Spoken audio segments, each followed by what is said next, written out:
Tell me where do I go? Tell me where do I take us? Your heart is starting to slow. May the water be safe. As I dive in, blood stains washing underneath the waves. I'll be reaching out to keep you safe. As we fall, I can't hold on much longer. We're drifting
Every child in Valorant has heard the tale before about the cursed mommy boy who felt his heart no more. So sad and lorn, the helpless lad, Amumu was his name.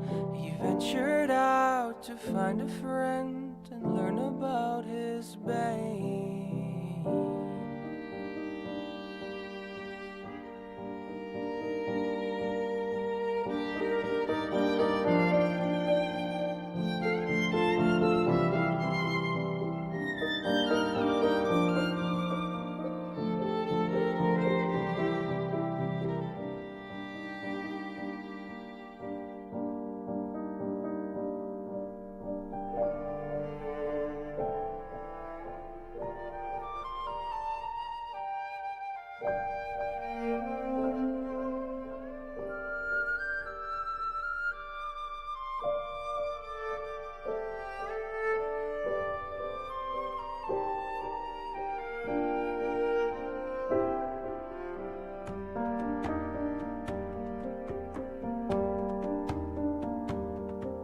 For many years, young Amumu traveled through the lands, determined to make friends if only they would understand. But even when Amumu stood upon the ledge of home, his hope would disappoint him and he would remain alone.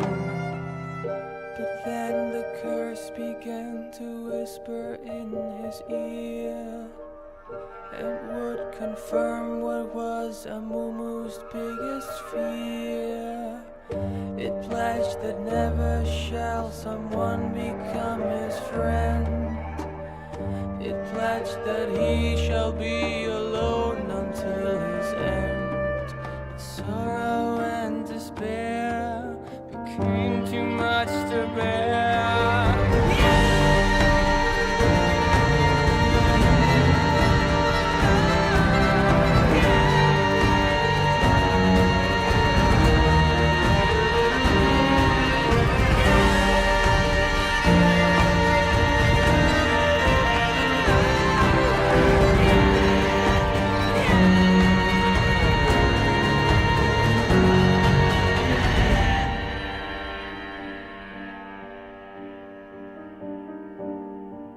The moment when Amumu realized what he had done, too late it was for him, for them, the evil curse had won.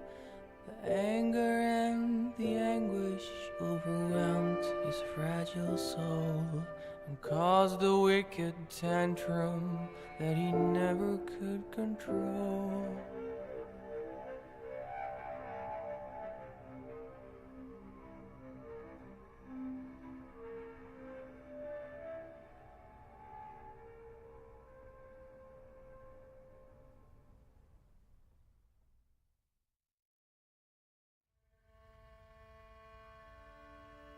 Mörkråkor dans fra det bjergen hav, om vindbleis grønnhårete. Skyer da klar skal solen blive grå, om du vet du nærmer om. Fjerne din vei, is loften breit, hilsige fra båndløs grunn. Men tøyser en brå, frøset fettær, om bare vet du finner om.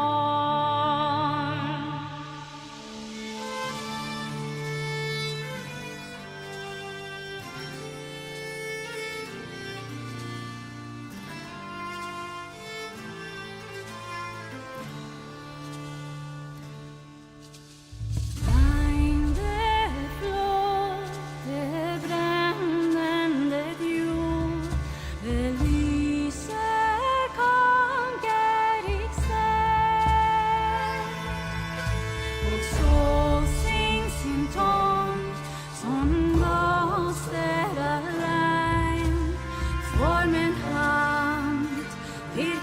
som nån.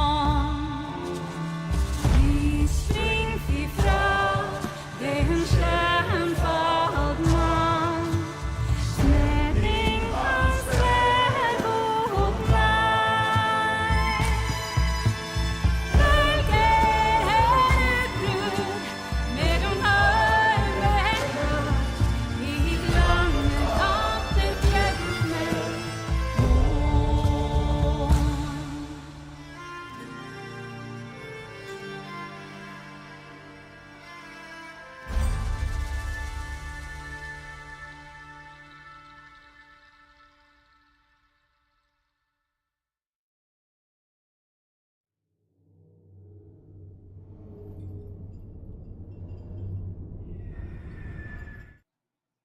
Welcome everyone, it's time for the end as I and you and we get ready for NECC's Rocket League regular season to come to a close. But that means the playoffs are on the other side of this epic journey, and week 9 is not going to be denied. I'm Hail Monkey Man in the booth alongside Joseph the Voice. You can call him JTV if you feel like it, but you got to call him anything that isn't unruly. He's glorious, he's awesome, and of course he's got one of the greatest backgrounds in anything. Okay, how many bobbleheads you got? Like how many are in there? Over 150. Oh my! I think there's over 180 if I'm correct, to be honest with you. But that's awesome. I have really three cool. 3-foot bobbleheads alone. Well, you know what? We're going to be bobbling, nodding, and shaking our heads around what we'll be seeing today. And this is the kickoff to the end of the regular season. Playoff bound, some of these teams. One of these teams just is not, and they've really not had a great season. But, Joseph, we're going to be going into this hot and heavy. These guys are going to be looking for some success at the end of this spring semester. Absolutely. And these teams, I'm excited to see it. We have one hot hitter of WPI Goats going up against SMU Huskies White. And I'm going to leave it to you to read off these lineups because we got some contenders. Yeah, we do. We're going to go ahead and get it in with the Huskies. We got Yusuf Hazy and Brian Griffin. You got computer science undeclared and commerce. A lot of freshmen. This is a young squad overall, and they've honestly been kind of showing their age into this. Really haven't been able to find too much success. One game win. We're not counting those 2 forfeit wins. 1 game win across all of their active series, and that's been really, really rough for this Challengers division for them. So this semester has been unkind. Obviously, it leaves time for growth going into that summer's time and then into your next semester. But on the opposite side of the pitch, looking at WPI, the GOATs of Turbo, Eon, and Jabata, who, is coming in really great as one of this freshman squad as sophomore and junior. And this team, they've been 5-3. Yes, one of them a forfeit win, but otherwise they've been able to take on some of the best in Champlain and Siena Saints, going the distance. In fact, doing the same thing with Buffalo and winning all 3 of those in Game 5. Yeah, definitely. I think that WPI stands to really, take the advantage in this one. But let's see if SMU can turn it around, make something happen, catch a win here at the end of the season, and really just set the tone going into next year. They got a really young team, so we're really just excited to see what they can do here in this game. Yeah, sometimes you won't be able to, get the full feel of the pitch as well as your squad whenever you're all very young, of course. This is usually the in term of freshman terms, unless you came in kind of as a new spring student. But hopefully they're going to be able to spring forward into some success later. We got a game number 1. It's our first best of 5 of the evening. Let's kick it off. It's the Huskies and the Goats. And Jabata gets up, going to put it off the back wall, going for the double touch. Unfortunately, does not get it. Yusuf going to try to drive it off the wall, loses it there, drives it to the defender who puts it in front of goal and gets kicked away. So this is all about establishing that level of pace. You are in the Challengers division. No matter how unsuccessful one team or another have been, this division in particular is very hot and heavy with a lot of extra talent as well as higher ranks. And already on the side of the Huskies, they are being put under duress and under fire as you have a lot of demos, but that save still comes out. And one of my favorite things to see on the field is bully ball, and we're seeing it in full action within the first 30 seconds. 2 demos, you gotta love it. If you have that level of bullying, though, you got to be able to come away with some counterattacking. Hazy puts it and then turns it to a soft double commit. You don't have the second man jumping from the near post, and that's a good idea. Turbo trying to be able to gain some control, and Hazy is going to actually backflip and take away that initial step, but the counterplay keeps on going. It's a handoff over to Blur, but as much as the idea was there, the takeaway, the push, and the shots, are not taken as the Ghost lose handles on the ball. A little bit of staggering there in the middle of the field. Somebody's got to do something, and Yusuf comes out on top, and It looks like a lot of confusion happened there in the middle of the field. There were some bumps happening. And like you said, if you're going to do bully ball, you got to make it count. And right there, Yusuf hits it in.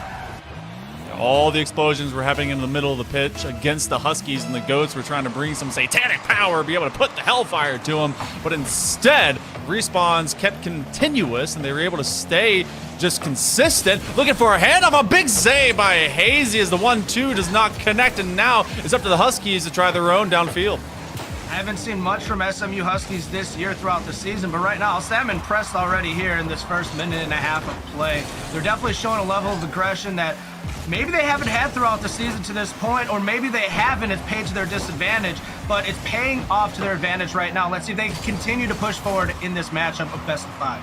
I mean, their outcomes for their series, they've only been able to gain 1 game win amongst all of the best of 5s that they've been able to play. So they've been having basically a speed run for unsuccess in the other direction. But that is painting a picture of the difficulty of this Challengers division. Eon is going to make a big challenge, and so Hazy has to watch out, as if he doesn't get it, well, then Yusuf can. The one responsible for the 1 goal that we see so far here in game number 1. We're approaching the midway point of that session, and right now, the Goats, they're kind of struggling to take more than just these pot shots because Yusuf is finding the mark. Yusuf is doing a great job controlling the field right now. His field dominance has been pretty on point, and unfortunately, Hazy out of position there gets caught up, and Churbo gets in that top corner. Jabata getting creative in a 1-on-2, and Hazy is just a step too late because Jabata kept getting secondary, tertiary touches out to their teammate, and so it takes an individual effort, but an extensive 1-2 passing play for the Goats to be able to equalize here at the midway mark.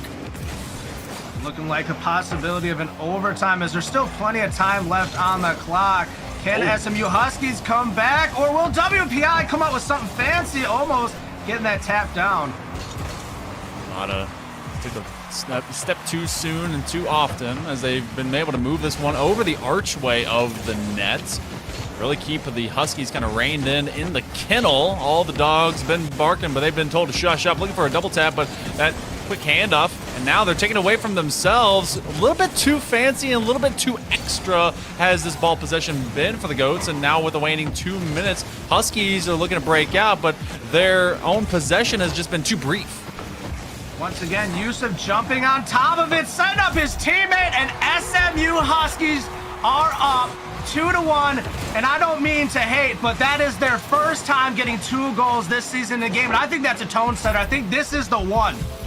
Yeah, I mean, it's at least something of a moment, because they could be able to get 200% game wins with this game. It's absurd to think that they could just be able to go up 1 game here in the early interim of this series and be able to double their entire spring semester total, but that is pretty much the given amount right now. SMU Huskies, they've had brief stays onto offense, but that's what's been working for them, and they double commit. They triple into that corner zone, but it turns into a clear. Easy just kind of playing it bashful there in the middle of the field. His teammate getting demoed as they both pull up. Was that Yusuf once again creating some disturbance in the air? Not sure if it was or not. All I caught was a back end of a blue tag. Joseph, nice little handoff, kind of a pushover right now. Joseph, we've seen a lot of return to form, great form right now by the Huskies. They've been able to kind of dish out the Goats' own firepower against them, but this will be a clear moment as Churbo is looking to Jabata, and they're trying to be able to get at least 1 more to get these on target. Hazy with a great push, and Eon is just caught out of position. I think the Goats may not be able to find another. They're trying for the breakaway, and this is actually out of position, looking for the double tap, but the Huskies are able to at least stand alone at the sentinel positions and keep this net from having another goal go through. Tick, tick, tick goes the clock, and SMU is trying to burn it away with roughly 20 seconds remaining now. Let's see if they can hold on to this, or will WPI Goats get one off the crossbar? My goodness. Oh, another big clang on the cross, and that's going to be a big takeaway. Yusuf in a dangerous position. That's going to keep that out of the back of the net, but now it's up to the Goats to be able to get this one on target. They're going to put it onto grass, but SMU Huskies, believe it or not, they are walking on air and a win. That is only their 2nd time this entire season right now here, Joseph, that they've been able to say, you know what? We got that one. That one felt good, and they get to be up 1-0 in the series. I mean, it felt good, it looked good, and hopefully they can keep that aggression, or honestly, not even necessarily aggression. We saw some demos and stuff playing out, but we saw it more so coming from the other side of the field. Maybe it's the lack thereof aggression and more so playing it safe, trying to make sure you're getting to your teammates, making sure that you're doing team plays rather than relying on one person. Even though Yusuf's been everywhere on the field and we've heard his name a lot, he hasn't been the only player doing stuff for SMU today. Yeah, it really hasn't. No, this team has been able to find those finalizing touches. Yusuf, I mean, they had a couple, and they really just kind of promoted that initial want for the back of the net. SMU, I will say, they did survive the initial onslaught. You were talking about bully ball, lots of demos. It was basically a Michael Bay movie, met the likes of just a Mad Max Fury Road. And so they have to be able to outlast that kind of aggression, continue to pour it on to the GOATs. And where the GOATs may be guaranteed for playoffs, SMU Huskies, they're trying to prove that they have something going into the next spring or the next fall semester. Well, if WPI GOATs are Michael Bay, does that make SMU Huskies M. Night Shyamalan? Because they're about to pull out a twist. What a twist it would be. And maybe they can. That's a great shot on target. What a twist that Yusuf had to be able to come out with to be able to get that save. Oh, man, they're starting to heat up even hotter on the SMU Huskies side. That was a good defend, and now they're trying to push it out of their corner. WPI GOAT just trying to hold on, gets a nice pass back to Churbo, and they're right in their face. SMU Huskies grab it right back. I'm liking what I'm seeing out of WPI, but I feel like these touches could be done in a singular instance in lieu of multiple. They're trying to maintain a lot of control. Double commit ends up being a double fakey wakey. Hey, they're going to go down, maybe eggs and bakey. Quick breakfast on the other end. Great shot! Oh, Hazy's able to clear out the windshield, get that one cleared, and get that one steered into a game-opening goal.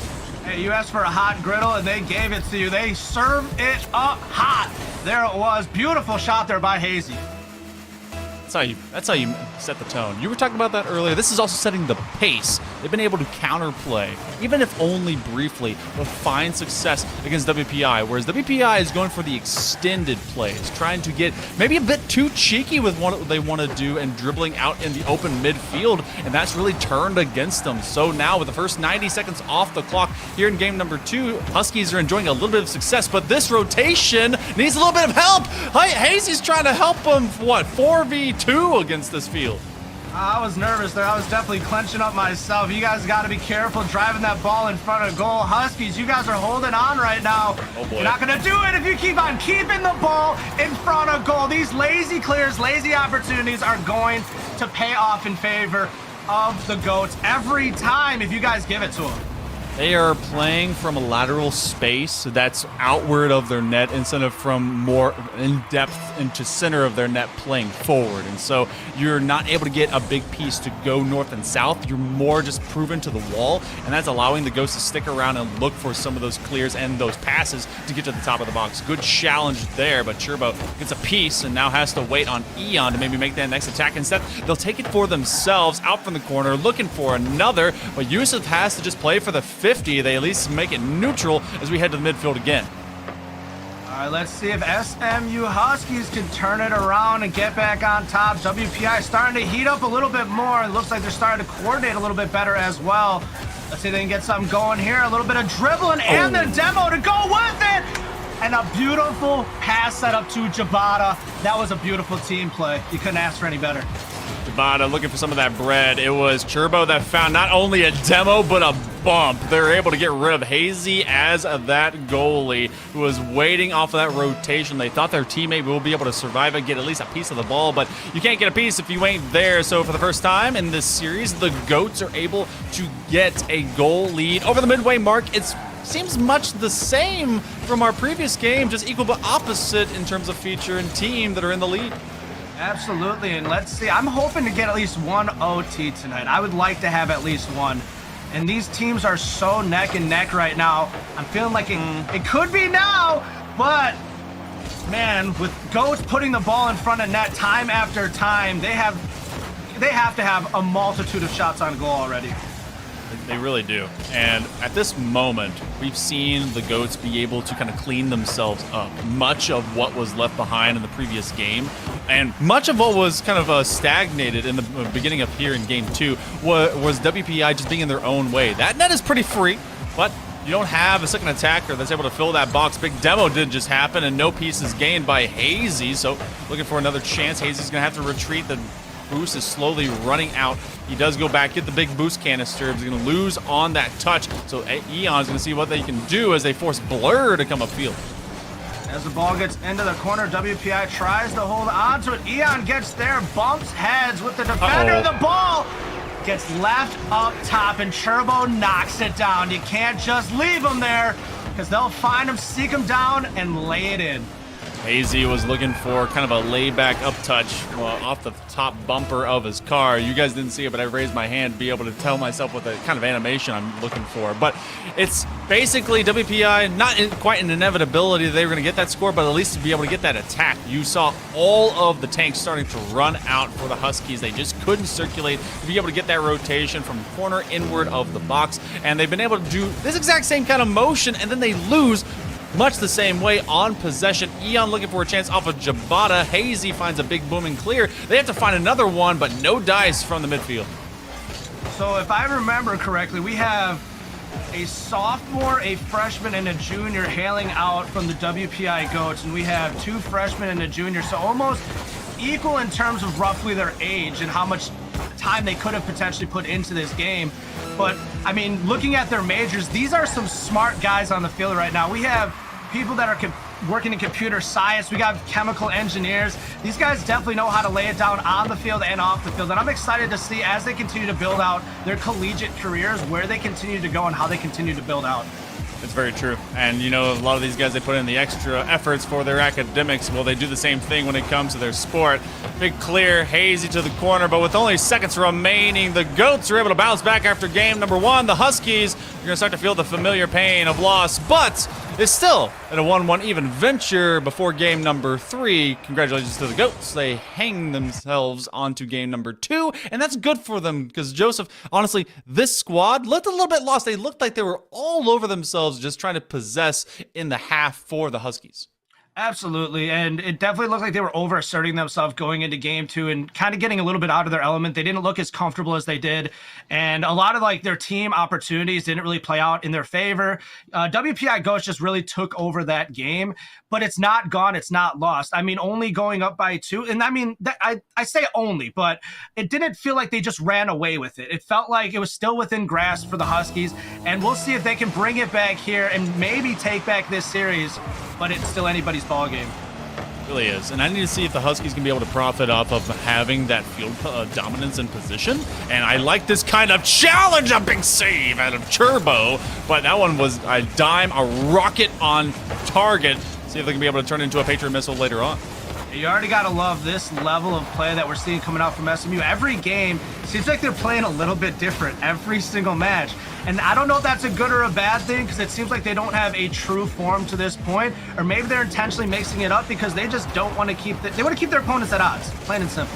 You know, and also we've been talking about the youth that is in this squad. You don't know how much of this is going to be the starting form going into the next semester, into the fall, and you don't know how much of this will stay as your roster, who's going to be in the program. And so I gotta think that a lot of this continues to be an evolution of what they want their identity to be. The Goats, they've been very tricky about what they want to do in the midfield, and that's something that I know that they chose to clean up, especially in that latter 2.5 minutes of game number 2 that gave them that win. The opening minute here has really just been kind of a volley from end to end to see who can be able to take advantage of these aggressive rotations. Yusuf up top, gonna knock it down to Hazy, gets met by the defender. Eon's still there, and Yusuf kicks it off the wall to midfield. Jabata puts it right back on goal, and it's defended by Hazy, and then Blur gets a beautiful boom downfield. You elongate it. Look at this 1-2, looking for the 45. No one's gonna drop. Turbo thought that might come right back down to them, so they waited for the opportunity. This has been buried in the score more often. That's going to be a gap, but again, the 1-2 isn't there. Turbo will be hunting for at least the challenge. Hazy into a one-on-one. This is very dangerous. If you lose that touch, it becomes this kind of chaos. That becomes an own goal, and Jabata's just making sure to stick around. The lurker's the one that set it up. That was a nice setup indeed. Gotta have that one person that kind of just hangs out and waits for the opportunity to get set up. Even if it's not to score themselves, they're looking to set up their teammate, and they capitalize on that one. The Huskies will surrender. Opening goal over to the Goats. Great dribbling, looking for a quick dribble bump, kind of one style out of Turbo, who really has kind of flashed those mechanisms and ideas more often, but so has the majority of WPI. They're really just trying to isolate much of these attacks against the Huskies. Big boom. Hazy's going to try and streak after. They're going to be able to win one extra, but Blur is trying to blur and streak their way upfield as well. Definitely starting to see WPI really just take hold of this once again. They're not allowing SMU to really get to their side of the field to create offensive opportunities. And that field dominance that you talked about is continuing to stay in favor of WPI in Game 3. That's rough. Eon made sure to not rush the push out from the corner, and they made sure to do the same thing here to get back to the ball. Turbo will be there. Yusuf was in chase, looking for the big corner boost. They do get it, and that's going to be accidental ricochet off of Jabata. So then will help maintain control.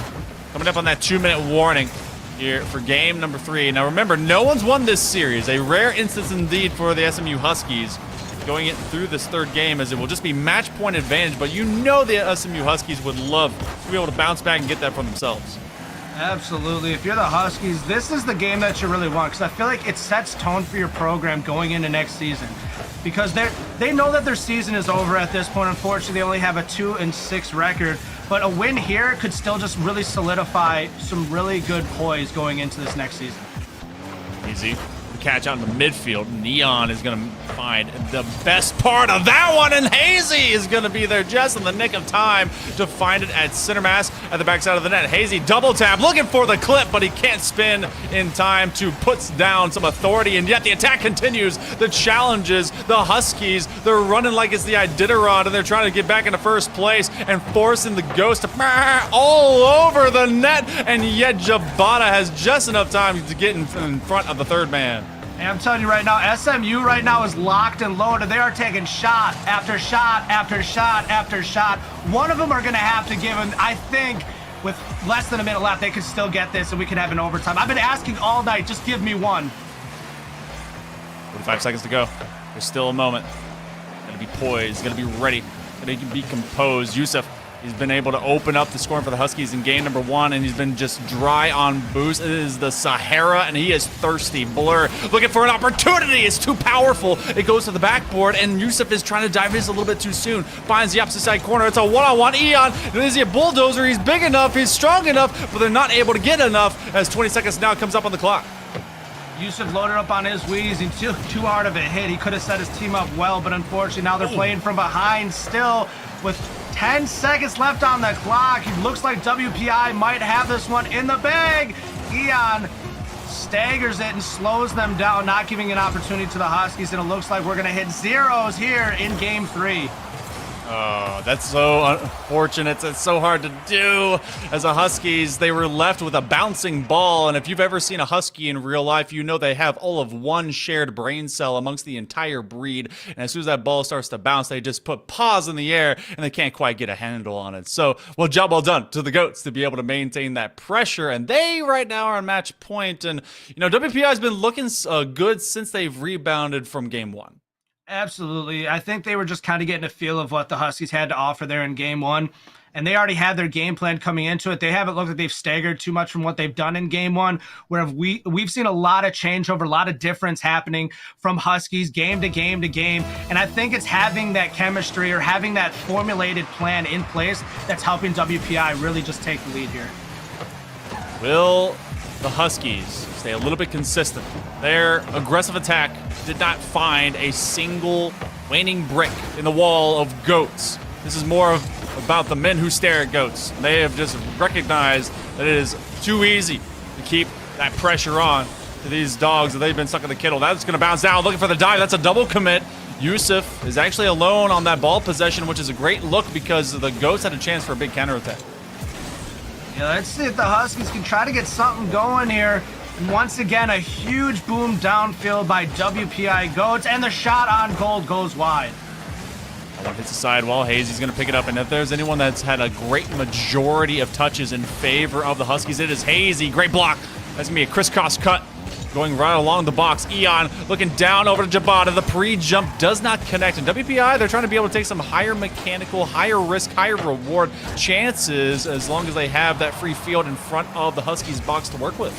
Absolutely. It seems like because they're up one game and they feel very confident right now, they're just going to full send it right now and try to create some highlights for not just NECC, but also for their respective program. Blur. We have an overt collaboration between Blur and Yusuf, and now the breakout by Eon. He's going to work against Hazy. Oh, he's going to try and play with him. It's a great soft scoop. Had a bit too much English, trying to go for the finesse.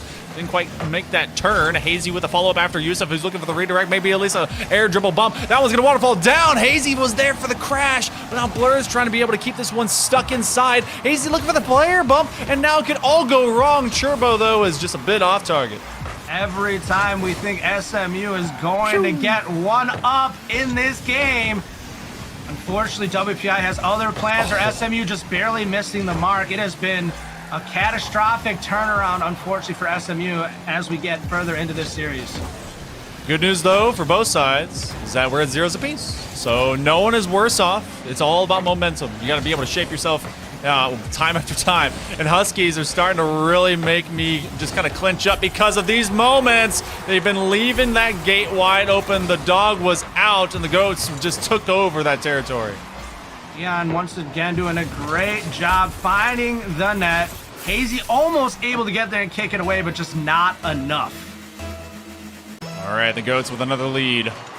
Been much the same since game one.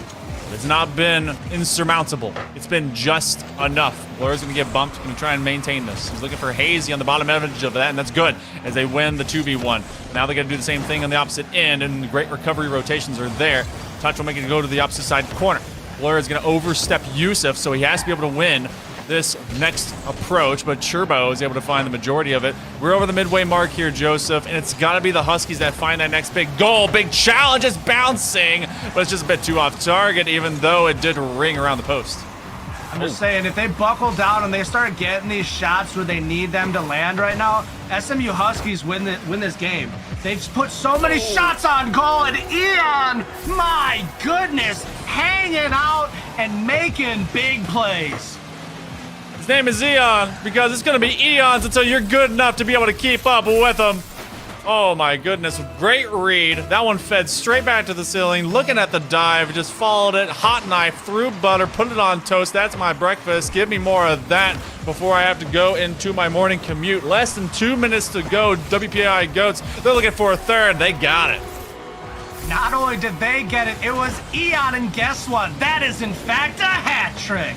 Oh, the Hattie, tip that fedora, milady looking good. And so is the ball movement as they're able to find a third.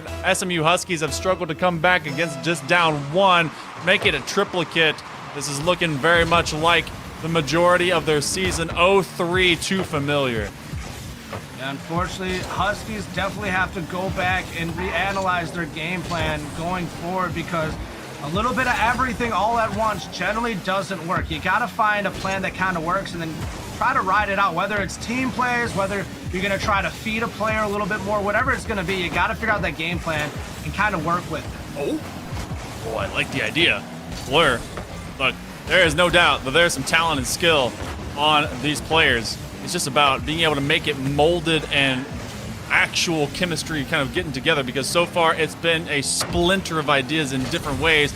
Double commit, will they be able to recover? Yes, they do. Yusuf with a fantastic look. And that's going to be picked up by Turbo, and some of these may just be last gasp desperation attempts that won't find the net, but you got to give it to the Huskies. They've at least been pursuing the net, just haven't been able to break through as often. Yeah, we're gonna definitely have to see, you know, what can the Huskies do if they can maybe get one before the clock ends. Unfortunately, Eon is just everywhere all at once. Like you said, it's gonna be Eon before anybody catches up to him, because he's found it and he's making it happen. And look, once again, back in it.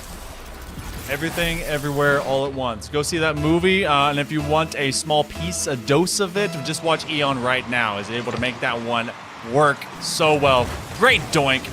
And, you know, the Goats, they're basically on their victory lap. They had a great triplicate of performances in Game 5, and this one they saw a fledgling Huskies group that hadn't had a lot of success this season. Huskies started with a bang, and that was a wake-up call for the Goats to get into playoff form. I'd say they've been able to at least retain it, and then making good use of just lurking and hurting as Jabata in the box. They find a fifth.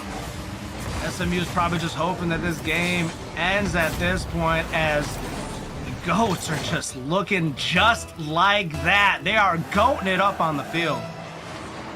Make sure you get your mass out there because they are being bad, bad Goats. Turbo with a handoff, seeing if they can find anything else. They don't need to prove any more points. They've done it. The dog is gone. Well, guess what? They'll help you out. With 9 seconds remaining, SMU helps bury the hatchet in themselves even more. And that's another hat trick. Does that mean I gotta throw on 2 hats now? Is that how we do this? I only ever bring 1 hat to these. I gotta go find another. I got multiple hats for this exact reason. Dude, oh wow, okay, you prepared. Yeah, I'm far more putting than 2 on. I. We're putting the 2 on for this. Oh, looking for a chance. All right. Because there's 2 seconds, Joseph, that means that we're 1 away from Brazil. It's gotta happen. I mean, you know, it's supposed to snow here in Wisconsin soon, so I could use a vacation to Brazil. Get that Wisconsin tan. Hey, a nice buttery brown. But looking for 1 extra for the meme. No, they're gonna let it die. WPI Goats. They're denied the Brazil trip, but they're able to get 1 in a 3-1 fashion, a gentleman's reverse sweep. Game number 1, a scare. I'm not gonna lie, Huskies looked prepared. They looked like they were able to at least be aggressive, kind of just fist fight in this. But much like a fist fight, it all can go wrong when you get hit in that glass jaw. And Huskies, they just never recovered. Absolutely. Like I said, I don't lie when I say I bring multiple hats to the occasion, because 1 is for Chibata and 1 is for Eon, because you both were tearing it up. And, you know, I can't just give respect to 1. You got to give respect to, I mean, at one point, you know, I've had 3, 4, 5 hats on my head at one time. It's pretty crazy, you know, because you got to count saviors. You got to count, you know, everything kind of counts at that point. That's true. That's very true. Hey, you know what? Maybe we'll be able to rack and stack those hats another time. But, you know, this one is done and dusted. Joseph, we got to see the opener to the end of this regular season for NECC's Rocket League. They've been able to touch point on all of their other games. And, of course, we have a triplicate of more series forthcoming. Anything for us, Joseph, before we go to a short break? Honestly, I appreciate being able to be here and cast these games. It was a fun time being able to cast the Hail Monkey, and I'm looking forward to seeing how the rest of these games play out tonight. Hey, we look forward to it and more. Tugboat and Zectech will be here on the other side. We're going to take a short break right about now.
Hello and welcome, Rocket League fans. We are here and we are live. Little NECC action coming at you. We're looking at Week 9. We're looking at the Challengers Division. We're looking at the last week of the regular season here, folks. I'm FBI Tugbot. I'm here with my man Zach Tech. Zach, how are we feeling?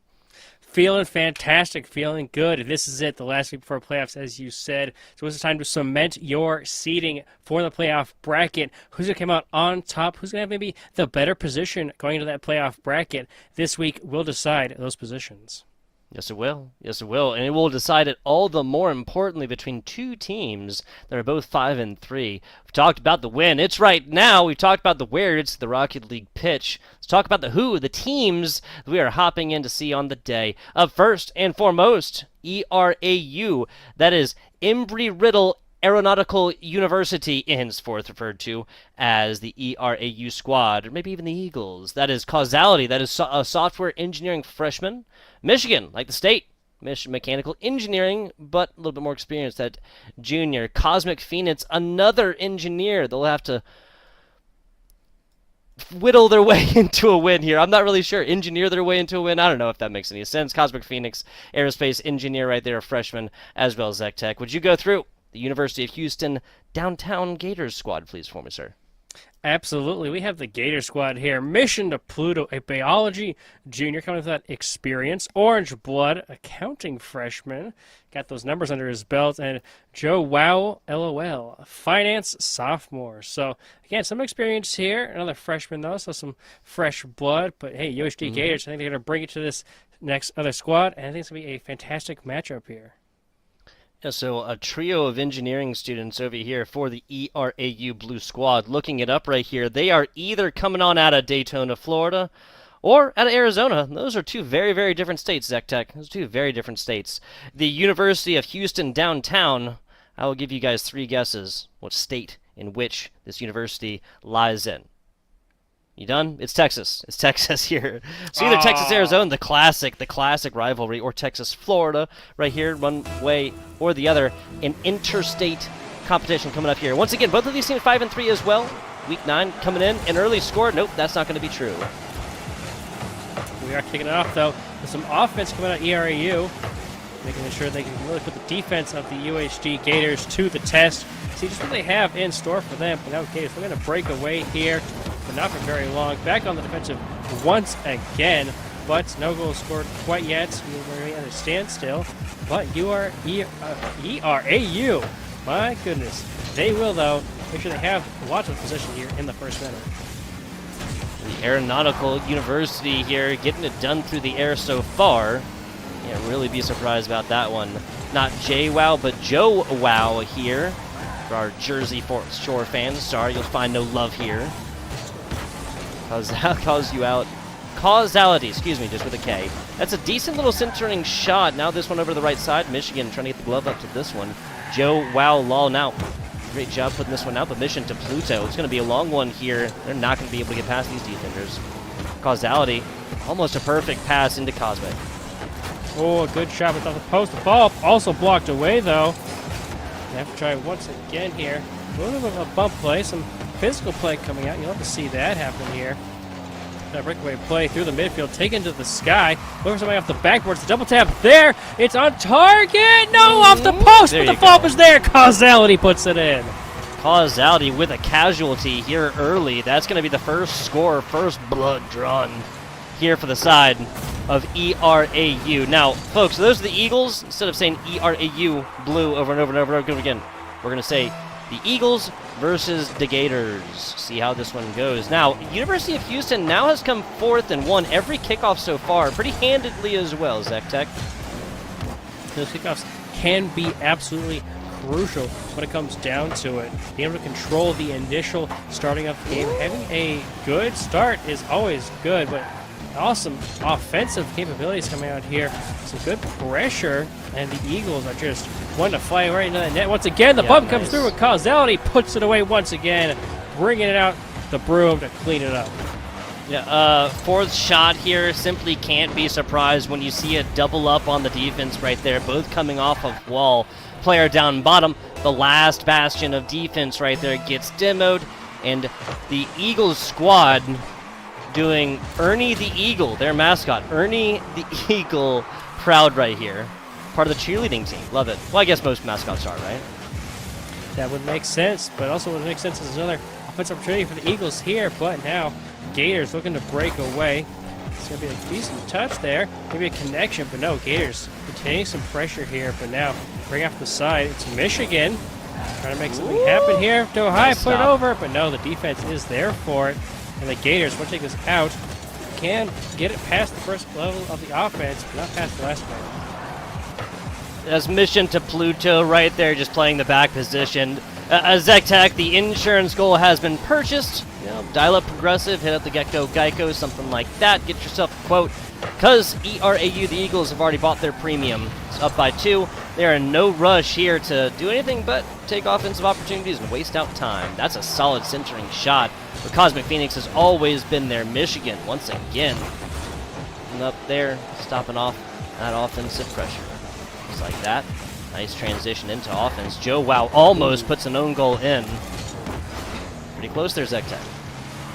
That could have been dangerous tugboat, but they are finding a way out of their own half. They had some good looks on the net, but the defense for the Eagles has just been nice and tight, have good rotations, not a lot of double commits or overextensions. So Gators still trying to find that chink in the armor to get past the Eagles, but right now they are flying high with their 2-goal lead, trying to find a third perhaps, but no. They're going to turn back and give some space to the Gators there before immediately taking it back away. Taken away right here. Orange Blood trying something and gets this. That's a little double tap against the offender as well. Causality is going to have to come forth. That one going. Joe Wow. That's going to be a little bit too high. Michigan still plays it. Almost puts it up. Racketing this one against the backboard. Joe Wow again. Just a little too high. Oh, and the crossbar comes in as the Eagles' savior. The fourth man just blocking out the Gators, making sure that goes. But now it's a 2v1. They've got opportunity here. Taken to the sky, puts it up, but no. The Eagles, they claim the power of the skies. They will not let the Gators have it. And here we go. Last 40 seconds. Eagles standing strong. They just have to make sure, but no. Oh, almost got beat there, but the defense was there for it. Yeah, so some solid, you know, they say no scores for the Gators. It is not for lack of trying. Just trying to clamp those jaws on. Down, bounce plays, last little bit. Cosmic Phoenix actually really probably had the best look at this one. Not going to happen right here, though. Eagles looking for the third, can't quite get to it.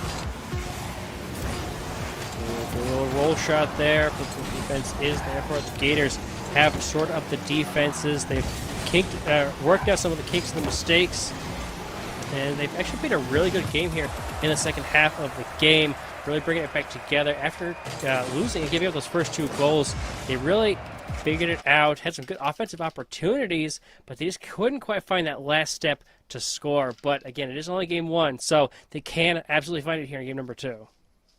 Yeah, there's a little bit of wiggle room in the first game of whatever series that you're playing, unless, of course, it's like a best of 3. Best of 5, 7, 9, whatever else. First game, a little bit of wiggle room. Like a first date, you're coming forth, you're seeing how the other person is, what they like, what they don't like, and unlike a first date, you're going to try and beat them in the great game of Rocket League. Now, that has been established right here. I really feel like the Eagles squad had their way offensively in this first game, and it's going to be up to the Gators to push past this mental block that comes around getting that donut in the first one. Getting that 0 in the first one. No scores on boards, again, not for lack of trying. Trying to beat feet to it. Causality right there. Can't quite get to it, and just like that, I mean, the Gators spent all of 2 seconds in the defense. That's another pickup down bottom. Good job. I was waiting for a second that pitch, but I got all the way the full distance. But no, the defense was there for the Gators. We got some good looks here already in the first 30 seconds, driving downfield. But second man just not quite waiting to really do it quite yet. Trying to find these double touches and these angles past the defense, but the Eagles, again, they've got it on lock. They're feeling comfortable right now.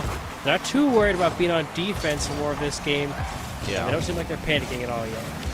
And plus, they've just been having the solo offense. That's the name of the game right there. I want to see some demos here from the Gators, trying to clamp those jaws. My goodness, talk about transferring defense into offense. Now, Pluto through the sky. May not be a planet, but a fantastic Rocket League player. Oh, what a pop! Oh, no! That last touch from the defense took it away.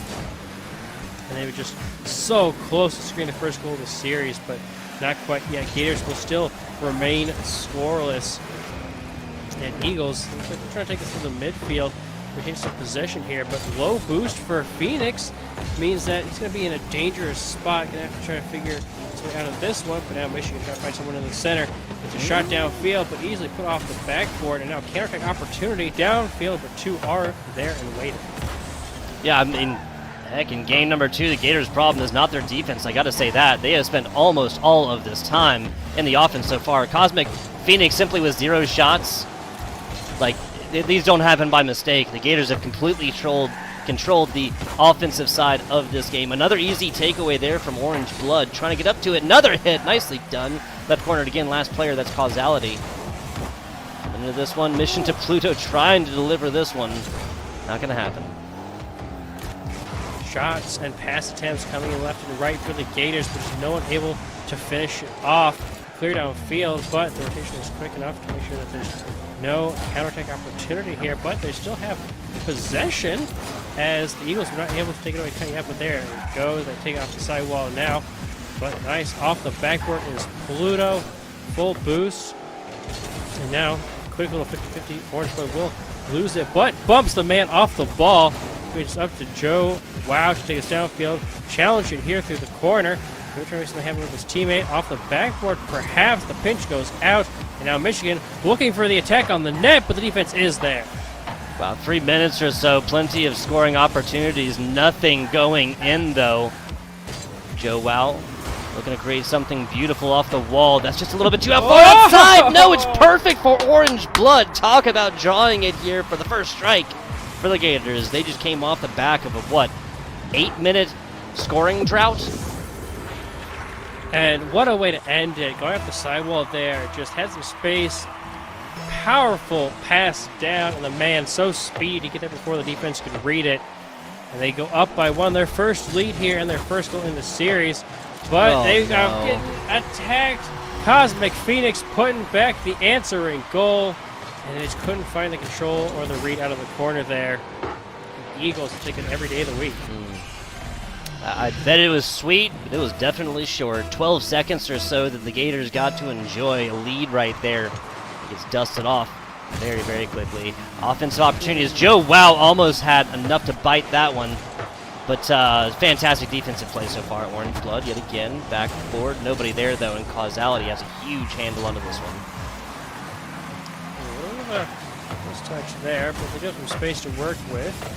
Taken away, though. The follow-up is not quite on target off to the side. Causality going to steal the boost. And the rotation for the Eagles is just so quick right here. They've got so much pressure, but the Gators able to break away here, looking for an opportunity off the backboard of Michigan, making sure they do not have anything open for any free passes and double touches.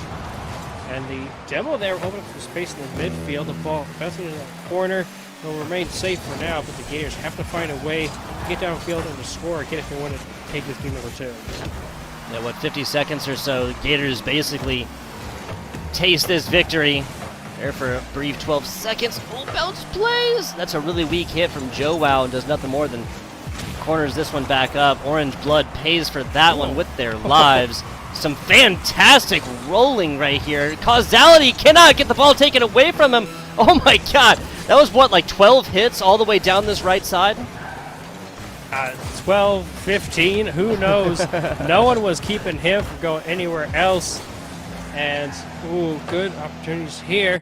They keep some pressure up. There's support.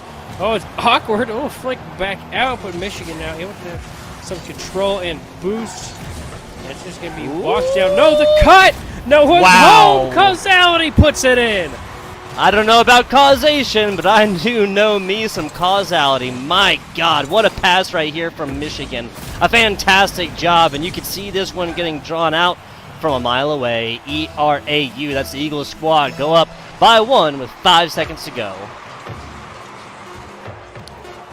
No, good for the Gators. They got to put it down. No, ERAU takes game number 2 and move on to match point.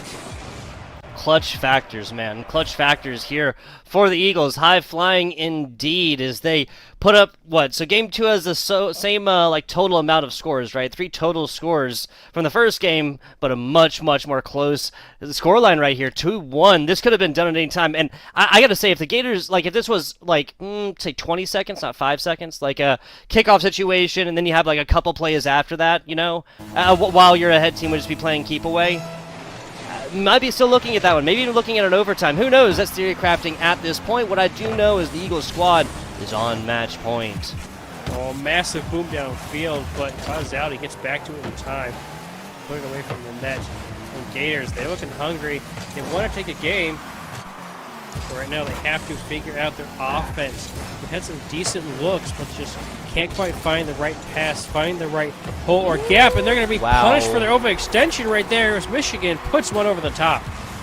Yeah, so, I mean, the Eagles have come forth here and kind of always had that player back because shots like that are always possible. Orange Blood just cheats up a little bit much.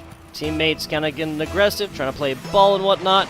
Not able to flip back to this one. The Eagles take a lead in the game 3 that the Gators have to take. Keep their regular season dreams alive. I mean, 6-3 just, I mean, like literally doubling up. Loser, this goes to 5-4, like barely positive. Nobody wants that. No, they don't. They want to fight so they can get the extra little bump going into the playoffs. Right now, the Gators, they got to really, they're fighting from behind in every sense, both in the series and the game. They got some opportunities here, a little bit of space to work with. They got past one. How many do they have on the back line to deal with? At least one more.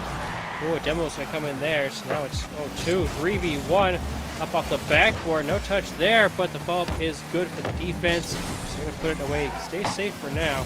Pressing it downfield, but no one's going to quite follow it up out of the corner, and the Eagles will send it away again.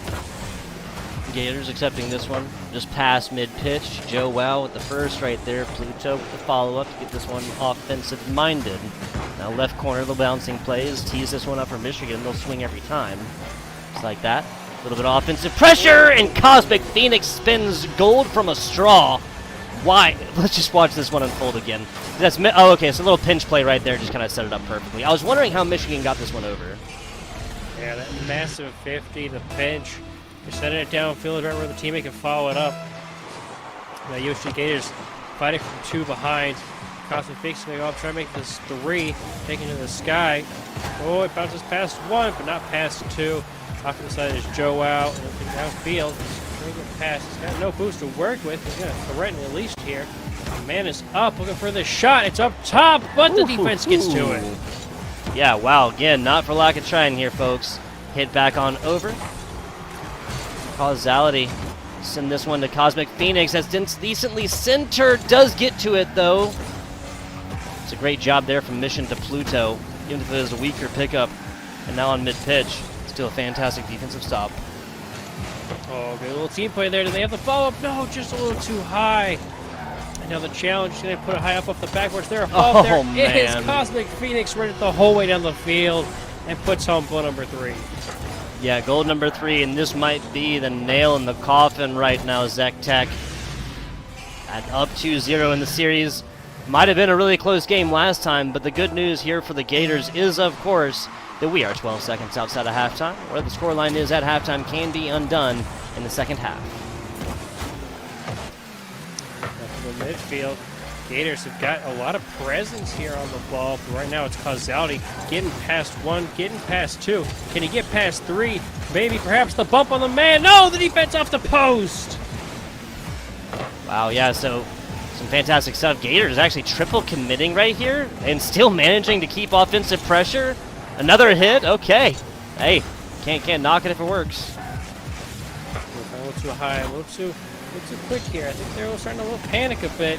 Getting pretty fast, which can help in some situations, but right now there's just a lack of control, and they just can't get enough power to put it on target there. Just an orange blood. Little opportunity, hits this one on up to Pluto. Cosmic Phoenix. Oh, that was almost perfect, and then a perfect setup. That could have very easily been the 4th here for the Eagles. A little bit of a whiff right there, though. ZecTech. And just that nervousness and knowing that you were behind, you are fighting against a team who has stopped you at almost every turn, and you've only gotten 1 goal against. It's got to be tough to deal with a lot of pressure mounting here in the last minute and a half. So trying to control this and make something happen here. Putting a center, but no one is there to follow it up, and the defense will clear away once again. Yeah, so I think there's a Gators squad that's just paying a little bit too much attention into defense right now. This is honestly like a pour all into offense type situation. There's loss of 3, loss of 4, loss of 1. Doink. It's all losses the same. Nice doink, but Cosmic Phoenix reads this one perfectly. Yeah, I mean, those creative opportunities, those creative takes on offense are definitely going to be helpful as we pass these teams that are, maybe a little more well-structured. But right now, maybe opportunity is a miss, came through, but couldn't quite find the shot there. Defense came back around.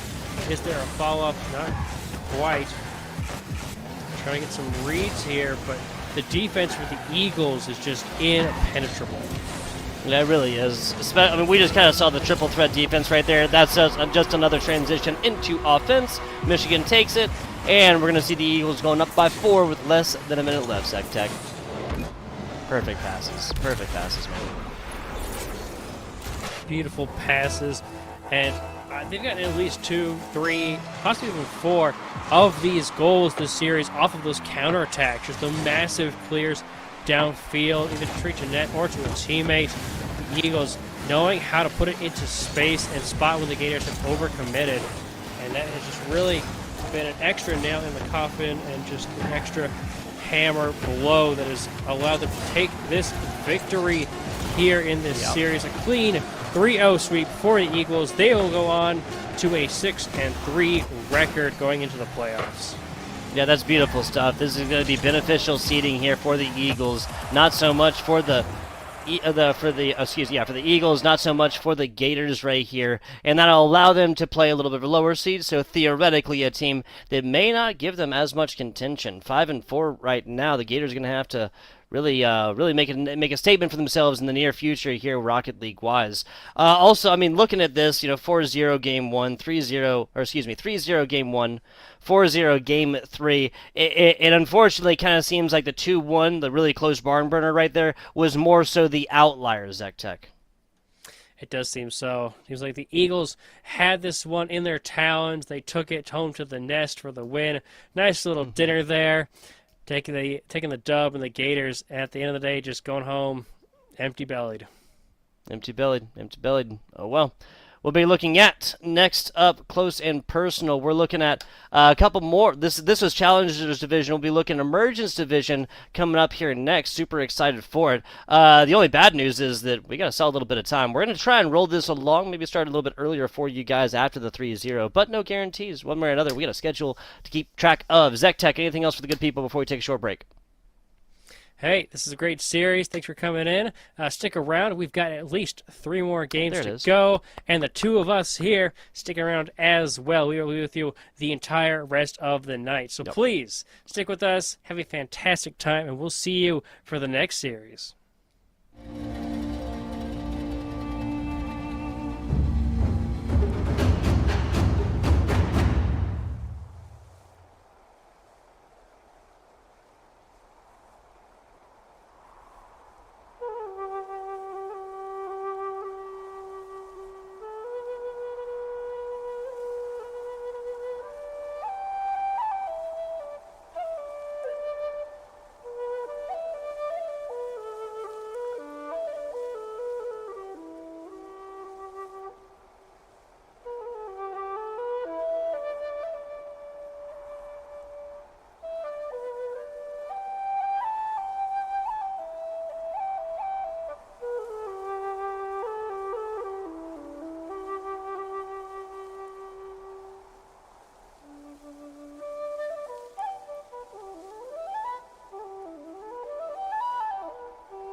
tell me where do I take us? Your heart is starting to slow. May the water be safe as I dive in. Bloodstains washing underneath the waves. I'll be reaching out to you.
Hello and welcome back, Rocket League fans. The NECC action coming at you. That is the National Esports Commissioners Cup. I'm FBI Tugboat out here with Zek Tech. We are getting it ready. This is University of South Alabama. That is the Jaguars taking on the FIU Gold. FIU being the Florida International University. Excuse me. Both of these teams 4-4, and both of them big cats here. Got the Panthers taking on the Jaguars. We got a cat fight today. But let's look at some of these lineups we've got out of Southern Alabama. I believe first, absolutely, it's Buster, sports management 5th year. So lots of experience here for It's Buster. Huntrovo, accounting junior, quite experienced as well, and J-Man Bees, computer science junior. So we got an experienced squad here. No newbies over here. No, sir. Youngest player being a junior. I got to say, I've been doing NECC for a while. Big shout out to Buster. Kind of leaning into it, right? 5th year. Hey, guys, took me 6. Don't matter. No judgments here whatsoever. Other 4-4 squad, Florida International University. Let's take a look at the Panthers. That's EFG Sugmi. That is a biology junior right there. Atomic, the business management senior.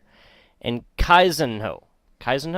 53, the history/education junior. So we got a bunch of, all he, him. We got a bunch of old men on the field here tonight, on the pitch here tonight, excuse me. A bunch of old men. I mean, I'm a 5th year myself, so I understand, having fun here, hanging with all the young guns. Oh, yeah. Right now, it's the old man squad taking to the field, showing that it is not just a young man's game. It is time for the old men to show up and show out, show what they can do here, as USA Varsity is going to kick it off first with some offensive pressure. Yes, a southern matchup as well, right? Alabama taking on Florida. Alabama tired of Florida taking all of their coastline right here. This is for all the marbles and for about 600 miles of coastline. Prime Gulf Coast coastline. That's going to be retained from Florida if they win this matchup. That's going to be given on over to the University of South Alabama. Otherwise, nicely done. Florida making a great stop here, or great point here first. Trying to hold that panhandle. I like it. Atomic, great little feature on the corner of the demo, clearing the way out. And there we go, Florida kicking this off with the scoring. Like it. The University of South Alabama have to bring this one back. A little bit, a 30-second goal means it's one of the quickest ones we've done here so far. Back to the middle. Nice. Sugmi going to be able to get this one up and over. J-Man weak clear right here. Tries to get picked up. That does nothing more than actually center this one out. Nice job from the University of South Alabama getting this one out and early. Again, Jaguars on the left, Panthers on the right. Touch there, 2 go up for it. Okay, they do get a touch on it, so we're off to the side. Alabama taking having on defense here as Ford takes a shot off the sidewall. We're looking for some bumps here. Couldn't quite find the clearing path, so now pass opportunity over here to the side. The demo will come through and open things up here, and an opportunity possibly for counterattack, but shut down quickly. A little ground pitch opportunity into the corner. Can they get a pass center? Not quite. Being shut down pretty well by Ford, who's just going to take it nice and slow. They're not worried. They're going to take their time. They're going to enjoy it. Oh, absolutely. Was that from Tallahassee to Pensacola? About 200 miles of coastline. Once again, the winner of this is going to retain it. The FIU Gold, University of South Alabama. Prime real estate. Nicely done! Florida don't want to give this one up. Go Atomic right now. 3rd shot up. 2nd goal in. Love to see it. Beautiful pass. The bounce just coming out enough. The defense wasn't quite ready for it. And I did not know that we could bet entire coastlines on Rocket League games, but here we are. And what better game to be betting? Destin, Panama City Beach, of course. It's not just going to be Mobile down there in South Alabama anymore. No! Alabama takes us and extend that coastline. Love it. 3 minutes left in this one. Oh my goodness! J-Man Bees! An absolute menace. J-Man Bees, an absolute menace. Massive dunk off the ceiling. Defense was not ready for it. That just bounces right on in. And they have cut that lead in half, 1-2. 3 minutes left on the clock, so plenty of time to come back and start off strong in game 1. Absolutely. Taking a look. some of these interesting facts as we now reach the middle meat of this match. That is actually, Kaizen called themselves the Messi of car soccer, right? Messi, the legendary soccer player, or football player, right? Yeah, that's quite the claim to make here. It really is. It really is. Maybe that confidence to do what they need to really take this game, take this series. You know, maybe that sort of knowledge and confidence, the security to know that you are, you know, doing your absolute best. You're putting some good plays on the field. Yeah, but maybe hopefully it doesn't turn into overconfidence. That's Don't fair assessment. don't go for things you really should be going for. But right now, they're getting some pretty good shots and not really giving up a whole lot. You know what they say, you can't always get what you want, but if you try sometimes, you'll get what you need. J-Man B is almost rocking that one on in. 100 seconds left. University of South Alabama, the varsity squad holding strong. Nicely done. Another hit off to the left side to clear this one out. Isagi getting up to this one, getting rather aggressive on the defense, who decides wiser from it. Shot over. That's just outside. J-Man B is actually getting kind of caught up with the teammate right there. Oh, almost got it past that little touch off the ground there. Ready to follow up off the crossbar. Another follow up. Yep. And Kaizen will put it in. Goal number 3 for Florida. And that pressure just up back and forth non-stop. And just the cookie crumbles under the pressure. Yeah, it really does. 100 kilometers per hour as well. That's like 61.5 miles an hour. So that's actually going to be breaking most American speed limits, and I can guarantee you most speed limits down there in Alabama, panhandle of Florida. Raised in South Carolina myself, we do it different down there. My goodness. Okay. 3 scores, 67 seconds. Math is hard, people. I mean, I need to go back to my 5th year, right? We're going to be looking at plenty of opportunity. But this is really South Alabama that's got to pull out every single trick of the book, including the rabbit out the hat, to get 3 of them back here, the hat trick necessary. And that's just to tie it up here, Zek Tech. This game 1 might be over with early. Oh, with that kickoff goal. That's going to be a pretty solid bag there for Florida. They're feeling pretty good about this game number 1. Alabama going to have to really look forward to this game number 2 to see how they can improve this gameplay, really sharp on these kickoffs and this defense. Yeah, 61 seconds left. Again, technically possible. Enough time right here, but FIU Gold, basically, if they lose 2 scores, especially in the next like 15 seconds or so, then we're just going to see them turtle up. They have the insurance goal at that point. What a redirect! Whoa! Oh my god! Okay, excuse me. J-Man B's, he suspected, he sensed. The Force let him know that there was a commentator out there doubting the University of South Alabama. 4-4 they may be. That was the flashiest, most technically proficient goal of these 7 we've seen so far. I think that's fair to say, Zek Tech. A fantastic heads-up play to on the rotation back, see the passing opportunity, hop up for it, and get the redirect. Just amazing play, great heads-up communication. And now, the opportunity here, the bump coming through, and they'll put it in! Okay. They're doing it! I said the next 16 seconds. That's 21 right here. I'm going to count it. I'm going to take credit and say that I was correct. God knows I like being correct. 95 kilometers per hour. Isagi gets a front row seat to this one. 37 seconds left. 2 scores to go. A minute ago, I'd have said it'd been over with. I'd have said it'd been done with. FIU Gold would be able to read this one out. As it is, USA Varsity, the squad, the South Alabama Varsity squad is winning kickoffs and making goals. Miraculous turnaround in the last minute here.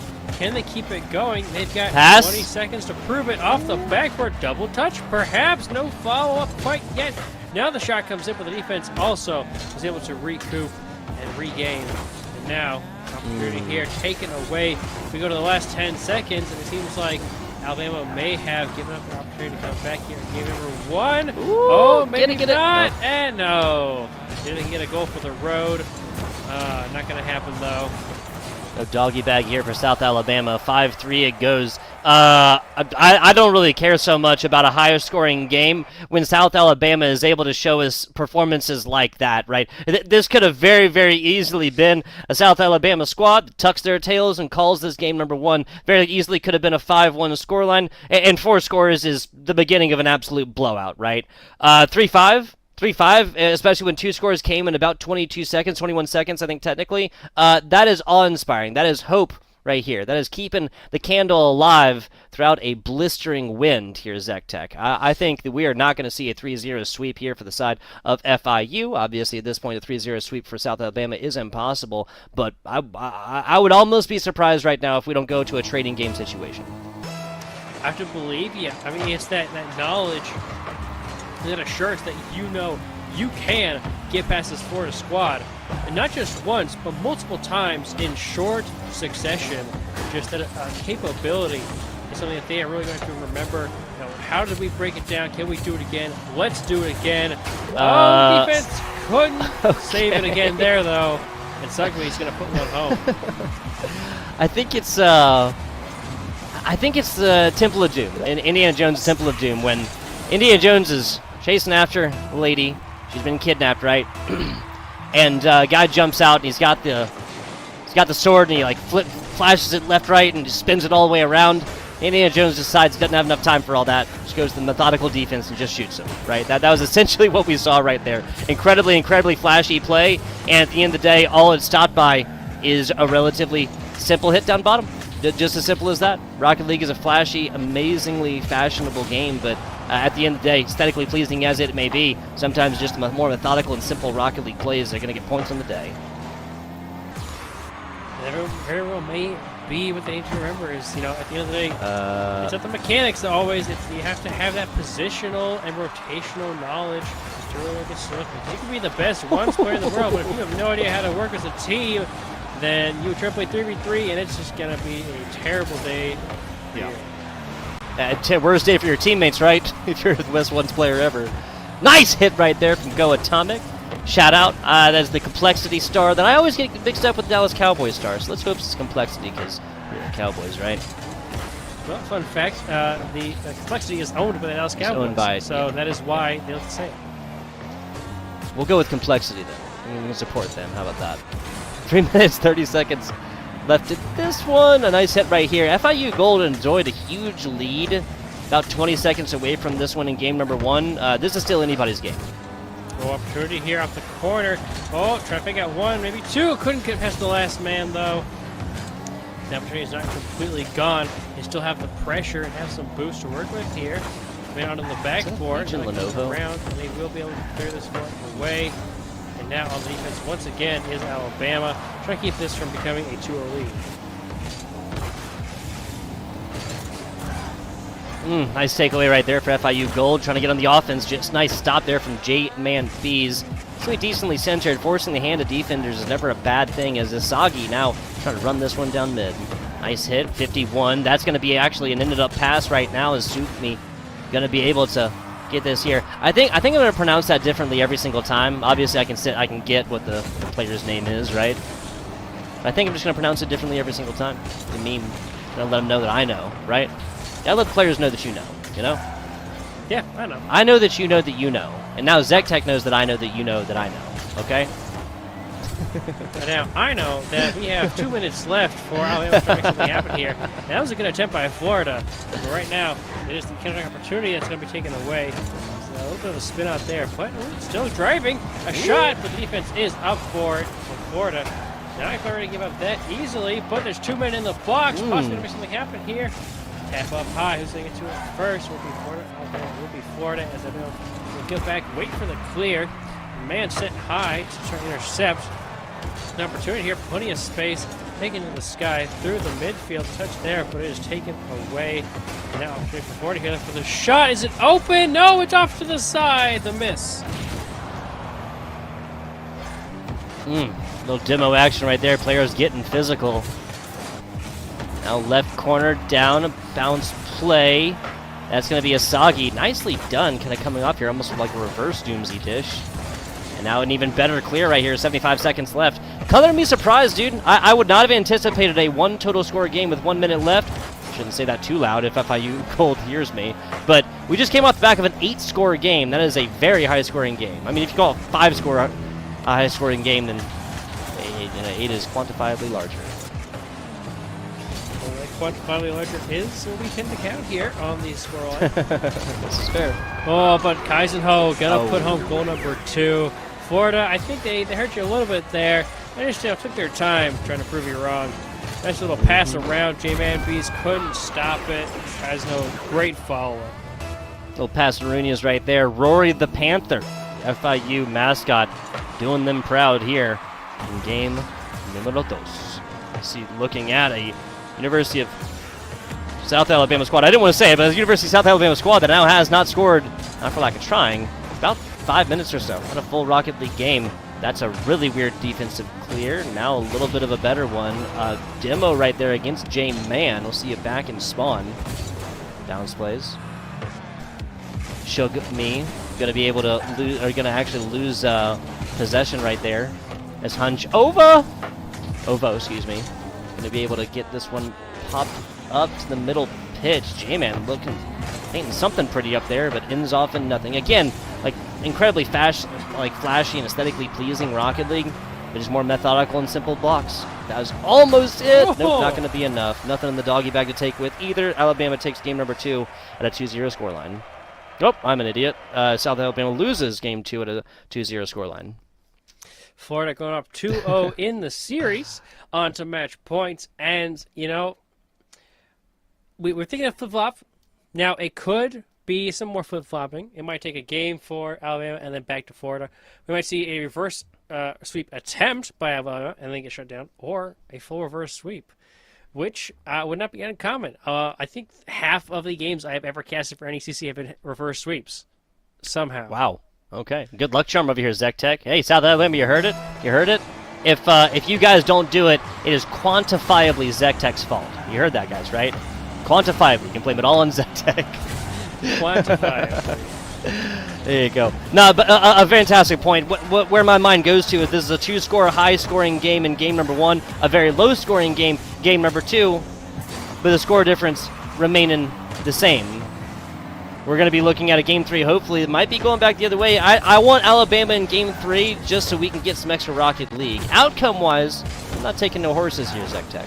No, sir. Alabama started off strong with good offense. They really wanted to push here in this first minute, trying to get some early scoring going. Taken to the skies. Off the ceiling goes the ball. Off to the side, though, and a good read at the sidewall initially by Florida. Retain some control here. Try to keep it away. But again, Alabama, they are just pushing and just trying to drive this one home. They want to make it happen here in the first minute. Shots are just peppering in left and right, but now Florida looking for the counter-attack here. Couldn't quite find it, just off the crossbar. And Alabama looking to break out. Break out indeed. Again, it's been about 6 minutes, some change. No scores on these boards here for the USA Oh, squad. there it is! I said that too loud. There you go. J-Man Bees looking to strike here first. And correct me if I'm wrong, but yeah, team who scored first has gone forth and won the first 2 games. Both of those Florida International University. Looking at South Alabama with their leg up finally. This is what you want to see. Starting off strong, starting off confident here. First goal and an awkward touch there for Florida. Means could be punished here for Alabama. And really but a little bit of space, a little touch there. A follow for Florida perhaps to clear off the backboard. It will make it off to the far side, wide and away. Devil will come through, but it's for Alabama, so Florida will have to do what they can with the 2 players left over until their third respawns. Off to the side here, a passing play perhaps. Alabama want to try this downfield. Can't quite put it on target just yet as Florida here to regain and take a shot. Ooh, talk about a shot! That's Kaizen with one right across the bow. FIU Panthers letting them know, hey, you might be up.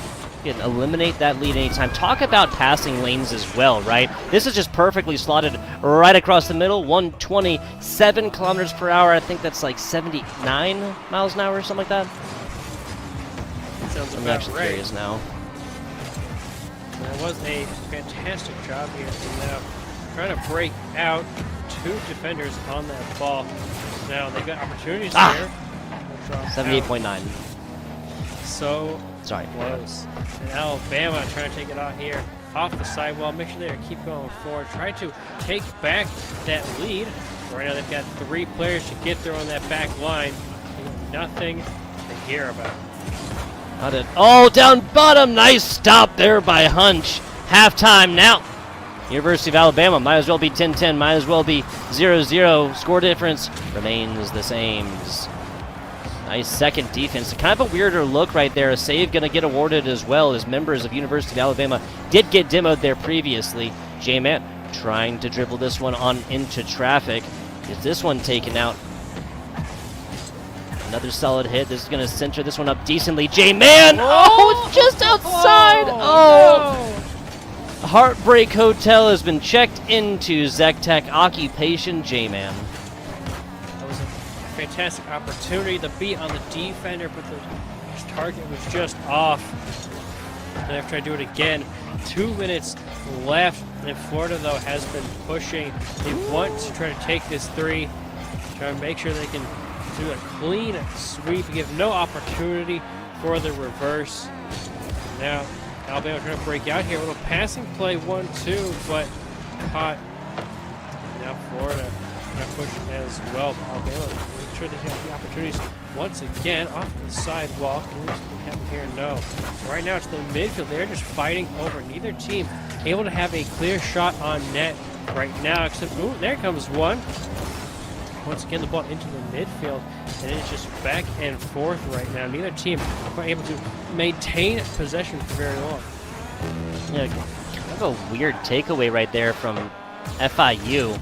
That gets stopped and just immediately shifted the other way. Double commit on defense, but that's enough for the pass, and now a hit as well. That's even a decent little shot on the other side, and again, forcing hand of defenders. Never a bad thing. Shot across the bow, just like that. Is that a pinch play? No, can't get to it. Asagi from another area code right here. You're going to have to put some extra postage on that one next time, my friend. Oh, that was an own goal. Okay, I thought it was Asagi actually like pinching right here. No. An unfortunate play for Florida, but Alabama will take it. A beautiful clear into the opponent who just shoots it for him. And now 35 seconds left. They just have to hold on here, make sure they can maintain possession here, but it's not having to come through. Not quite off to the side. Trying to keep this ball away. Alabama do not want to give Florida the opportunity to equalize here in the last 20 seconds. Off the side wall, they just need to keep it close, keep it under control. Past one, possibly past two. Not quite, but again, oh, the man coming back. It's a dangerous back pass. And unfortunately, it happened. Last 10 seconds. Oh. Alabama just has to hold on here into space. One man left. They're going to put an extra one on the net. And that's Nice. security with 3 seconds left. Yeah, there's no possible way to get 2 scores 3 seconds. Well, I guess, okay, excuse me. If they meet for a pinch in the middle, that could be a goal and then another kickoff to keep it aloft. I don't want to say it's absolutely impossible unless it actually is. It is just realistically impossible. How about that one? That's not going to be a pinch. University of Alabama wins in game number 3 to extend this series, ZecTech. And they bring it back in game 3. We knew they had it in them to take a game off of Florida. Now, can they keep it going? They are in their last life, so they have to fight tooth and nail for every goal they can get in this next game. From Dustin to Tuscaloosa. Everybody is paying attention to this one to determine, are we going to stay there with Alabama, within the University of Alabama university system, right? Are we going to become Florida now, right? Are we going to stay with Florida? No state taxes, right? Only federal income taxes, right? I don't know. We're going to figure out this and more. Will this be the next step in the reverse sweep here for the side of the University of Alabama for these Jaguars? Or this is going to be Florida International University just a game late, but still with a W? Find out this and more just a couple of seconds. I got to say that Alabama just simply won this previous one off the back of a lot of time of possession. That TOP right here. They had so many more opportunities. They controlled this ball and they just simply didn't let up many opportunities that this could happen. That was FIU. FIU's only goal right here was from Sugmai, right? And that was not unearned, but it was off the back of Alabama just cheating way far forward and trying to get aggressive right there. More of an open net situation than anybody, even me, would eventually make if granted the opportunity. 3-1 scoreline really does inspire hope here for the side of the Southern Alabama squad. They got done against them by 2, right? Now they just take this one by 2 as well. Love to see it. Yeah, I'll just see the comeback, just the pressure and the speed, the absolute possession, not only the ball, but the boost as well, using it so well, and just the quick rotations, getting past the defense, one of those extra little touches that Florida just wasn't quite prepared for, and just keeping that going. I think really it started off strong in the beginning of the game. That first minute, they were just pounding the net left and right, and ultimately that is what I think kicked off the rest of the game, was knowing that they had that possession, had its opportunities, and they just needed to keep going, and the goals would follow, and that they did. So here, game 4, can they keep it going? Can they have these strong kickoffs continue? We'll have to wait and see. You have to wait and see, indeed. I believe that was us calling here for a short Kaizen Yo.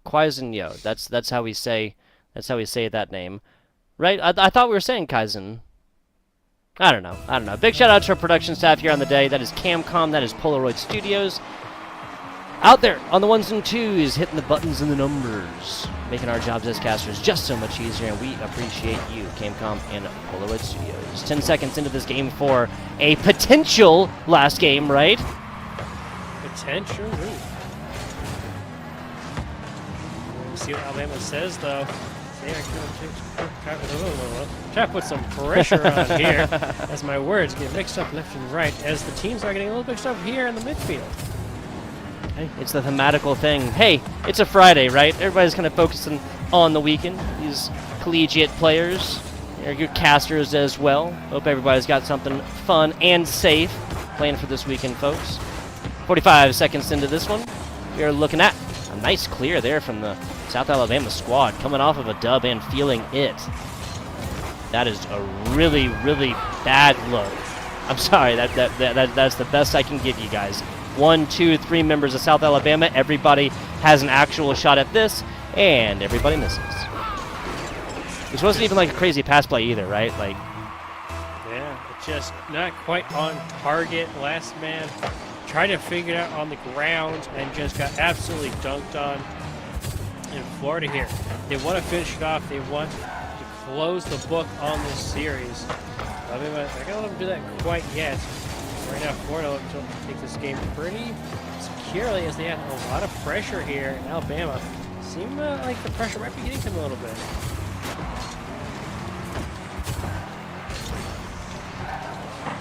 Three minutes, 38 seconds left in this one. Gold up by 1. Again, team that has gone forth, scored first, gone forth and taken the game. FIU Gold, hopefully, them going to be able to continue the theme here. Hit on over. It's going to be, okay, I was going to say, it can't happen twice. Oh. Never know, tugboat off that was crossbar. Good challenge, and he go towards the center there. Atomic kind of clears up the side, followed up, and he's get the double touch towards the net. Not quite, but can the team be followed up off the backboard? Who's there? It's not someone from Alabama. It's a out on the top. The touch again. A demo comes through, and Florida are just absolutely crushing the defense right now. Yeah, they really are. That's the first time this ball has traveled outside in quite a while. Sagi, the one to thank for that one. Go Atomic right here. Whoa. Oh, perfectly slotted. J-Man B as it was, but this defender comes up, kind of pops that head up. Says, hey, hang on, not quite yet, right? This is game 4. Was on target though. Beautiful opportunity taken away by Florida. And right now they look like they're on their best game so far. Just the speed and the accuracy coming through for EFG Sugmi, and just beautiful shot off this side here. Go Atomic, putting it down, and just power shot past the defender. Yeah, so it's quite evident. Su, Gamai, Atomic, and Kaizen Yo, they're obviously fans of this coastline. Pensacola all the way to Tallahassee on the board right now. Will it stay in Florida? Will it go, some would say rightfully, back on over towards Alabama? Who knows? Oh, that's so much harder. Pinch. FIU Gold. Wow, yeah, that one doesn't happen easily. Oh, picking out one. We get past the second one. The tap up over the last one. J-Man Beast putting it past all three. Unstoppable. That's one, that's two right there, and three down bottom. They get nothing more than a front row seat to the J-Man Bees show. It's a one-man show, and it puts in scores here. 2 minutes left as University of South Alabama. Classic 2-second drill. Oh, that was almost really dangerous here for FIU Gold. Classic 2-minute drill, excuse me, not 2 seconds. No such thing as a 2-second drill, at least not that I know of. Alabama, continue on. Offensive pressure. Not quite enjoying the same time of possession that they did in last game, but definitely getting something done. 100 seconds left, Zach Tech. Florida trying to make sure they can get this push and secure a third. Ooh, shot is not coming through quite yet. Oh, defender just gets back to that one. Off to the side, and now Sagi off his own backward. Has to maintain some control on this. Beautiful air dribble, actually, off to the sidewall. An opportunity here for Alabama. It's off the backboard. The Florida will put it off to the side. Can they punish G-Man B as the score before, but couldn't quite make it happen again here. And great patience out of Isagi to bait the man in. Trying to get something going here, but Florida does not want that to happen quite yet. Trying to make sure they can keep some pressure here. Quick turn by Sugby. Now put it up high. Gets bumped off the ball, though. There's a quick ball up again here for the teammate, though. They have an opportunity once again, but the defense is there for Alabama. Not going to let that scoreline get any wider between the two teams just yet. Sagi right across the middle. I think they thought that there was a teammate right here. Oh, that is almost a perfect angle. Oh, again, brutal, absolutely brutal. Sagi back on the defensive yet again. 22 seconds left. One score necessary for Alabama to tie this one back on up. No defender there. That might have been a score. That's a different universe we're living in right now. Kaizen going to be able to that one on out. Down bottom. Punch. Oh, that's just a little bit too high. Now a volleyball situation. They're going to keep it aloft as long as they can. Here's Zach. Pass. No. And it will get put down. FIU claim game number 4 and the series. Yeah, that's going to be a 3-1 victory here for the side of FIU Gold. 6 total shots. I believe that was from Atomic right there for the side of FIU Gold. Crazy stuff. The simple fact that they're able to get that many, given that only every other player had like 2 or 3 or something like this. Crazy stuff right here. I said it wasn't going to be a 3-0 sweep, and I was correct. I feel a little bit vindicated here, Zach Tech. I feel a little bit vindicated. Well, you were right there. Game over to Alabama, but at the end of the day, could not hold on, couldn't maintain that pressure or that presence on the field. And Florida putting it home. Beautiful passing plays, great speed. They took that loss, and then they were like, yep, no more. No more of that one. No more of that one. A score difference of 2 as well in that one. So it was decently close until that last 5 seconds or so. His team was still trying, but it was going to be Alabama that got that one. Alabama dropping on down to 4-5. FIU Gold improving to that positive record, to that 5-4 right here. That'll put up a solid little bit of contention. We're talking about our playoff picture, Zach Tech. Yeah, potentially a little breaking of the bracket there. They will be separated going into playoffs. They might well see each other again. Maybe a little bit of a rematch, but yeah, Florida has like secured that better seeding. And Alabama, you have to fight through a bit of a tougher bracket. Yeah, so what? Two more teams. It was the Eagles and the Gators earlier, both 5-3, 4-4 now. Dead even, right? That dead even 500. This game decides whether or not you finish your regular season below that or above that. Simple as that.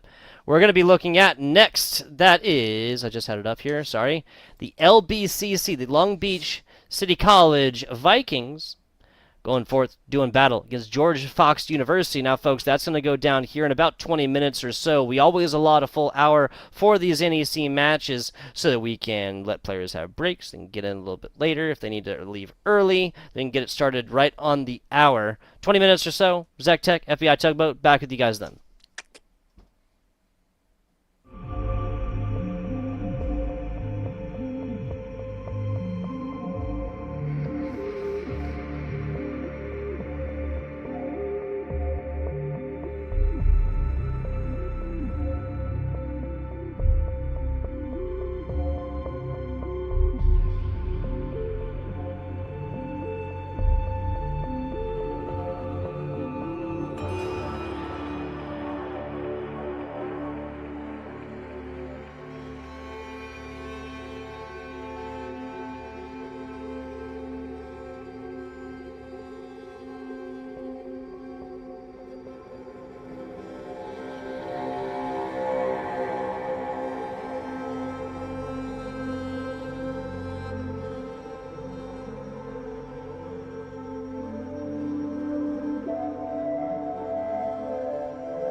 Hello and welcome back. A little bit of a longer break, but hey, that's what happens here. We allot for enough time here. NECC coming back at ya. FBI Tugboat here with my man Tech. Ever so briefly, shout out to our production staff and the staff, the TO staff, the people behind the scenes right here. Not just necessarily people pressing the buttons on the ones and twos. That is Cam.com, that is Polaroid Studios on the day, but also as well everybody out there, again, behind the scenes, kind of helping this to happen, right? Getting our players together and everything else like that. What we do, us screaming about esports in our rooms, doesn't happen without you guys. Tech and I very, very much appreciate y'all. We appreciate it absolutely so much. But right now, we've got a new matchup for y'all today. A very, very fun matchup, I think. We have the LBCC Vikings versus GFU Esports Academy. Let's take a look at some of those rosters. Absolutely. Up here, first and foremost, the squad out of Long Beach, California squad. This is Lord Pumpkin, the undeclared senior. Chexican, undeclared freshman right there. And Toki Fi, journalism junior. Little alliteration action there for you guys. Now, I gotta say, this squad 1-7, staring down the barrel of a little bit of a story over there with George Fox University. And George Fox University, we've got Snorlax guy, elementary education senior, Big Shrig, a business junior, and Snowman 2K, an engineering junior. So we have an older squad over here on the GFU side, but both of these teams really bring some, I think, experience, and going to have a fantastic match here. That we are. Now, this is going to be a situation with like a lot more to prove here for the side of the CBCC Vikings, the Long Beach, or LBCC Vikings, excuse me. They, obviously 1-7, at least take a single W on this regular season. That's the situation we're going to avoid. 1-7, obviously not going to be a great look for the playoffs and whatnot, but forcing George Fox University into the same situation, right? The sub 500 batting average, under number of wins, 2 losses, 4-5 want to be scored right there. But let's get this one going. The LBCC Vikings getting it done against George Fox University. So after some quick plays to the midfield, George Fox has a little bit of a, they're actually going to lose control. They're going to give him a shot to the LBCC Vikings. Now Vikings are trying to blame this to the midfield. A bit of space here. A little double commit, but they have a man back in case. GFU puts one high. No ball there. So we'll go back to the midfield, see what forms of this, and the Vikings now with an opportunity here. Yeah, so now a hit back on over. Kind of a slower gameplay so far. Neither team are really wanting to give up any serious amounts of space in passing lanes. Big Shrig back on over to the right side, easily picked up right now. Really the only player forward is Grandpa Piggy. Going to be able to score on this one. Grandpa Piggy, I guess playing for Lord Pumpkin perhaps? Not 100% sure. Big Shrig going to be the one to strike for George Fox University though. Yeah, what a interesting little bounce in there.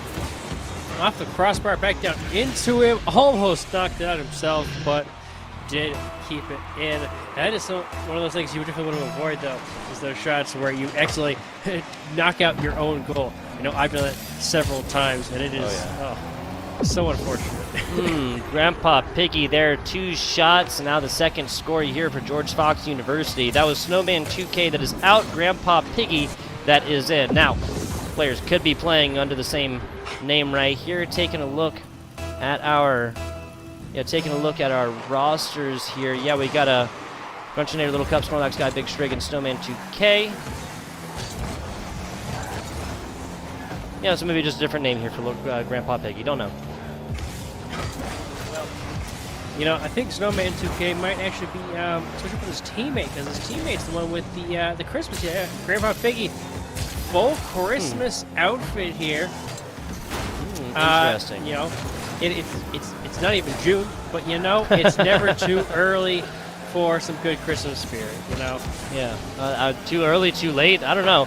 Here's a question for you, Tech. At what point do you take down your Christmas tree? Talking like day after Christmas, New Year's, a couple weeks after that. Is your Christmas tree still up, Tech? Ooh, well, okay, Snorlax Guy. Something crossbar. Here's a little shot there. I'm gonna follow it in. Defense also to keep it out. So close. With one tap close there, able to find it there. As far as my Christmas tree goes, you know, we should get a live Christmas tree. So when it starts dying, that's when we gotta throw it out. So Gotcha. So what happens if your Christmas tree doesn't make it to Christmas? well, You at get a new that one? point, well, it hasn't happened yet, so I don't know. And There you go. Tokify able to find the space here to put one in for their school, able to put themselves on the board. Beautiful shot, bottom right corner. Nice power, and bringing themselves onto that board, starting off the scoring for that team. Yeah, Long Beach, long shot right there. Nicely done. Bringing this one back into a more reasonable type situation. Score difference 2 right now, about 15 seconds outside of halftime. Snorlax guy twists and turns up for it, gets nothing on the backside. This ball put up between 2 players and neither gets a handle on it. Okay. Now trying to bring this one out.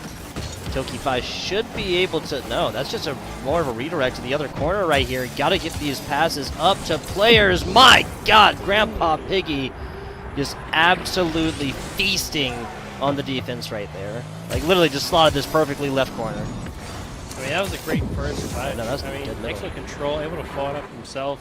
Then you have some bumps going on there in the back line, so definitely making it hard for the Vikings to try to read it and make that perfect play with the person running around, causing some mayhem. Mayhem, chaos, disarray, and disorder. Okay, Big Shrig granted him the easiest goal of their career. Tokify can't quite get to this.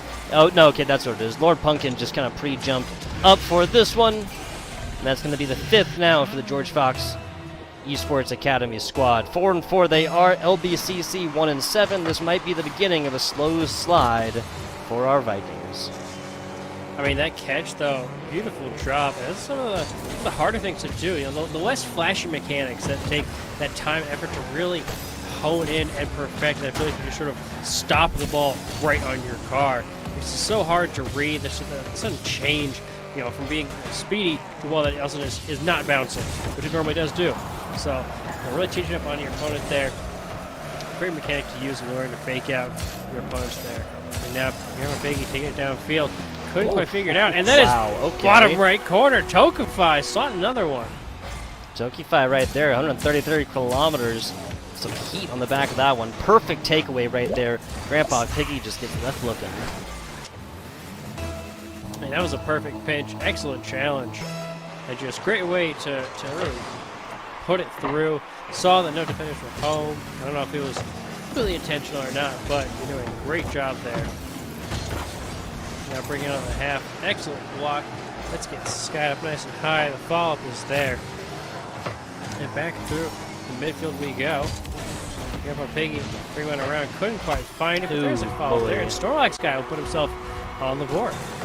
Hey, it's just a big squad. That's what I've realized, right? Grandpa Piggy, big rotund Snorlax, right? One of the biggest Pokemon out there. And Shrig that is big. Just a big, rotund squad. Big ol', lots of presence, lots of, so more, those that sort of friendly persona sometimes that people say, of the ice really, just chilling, just big but chilling.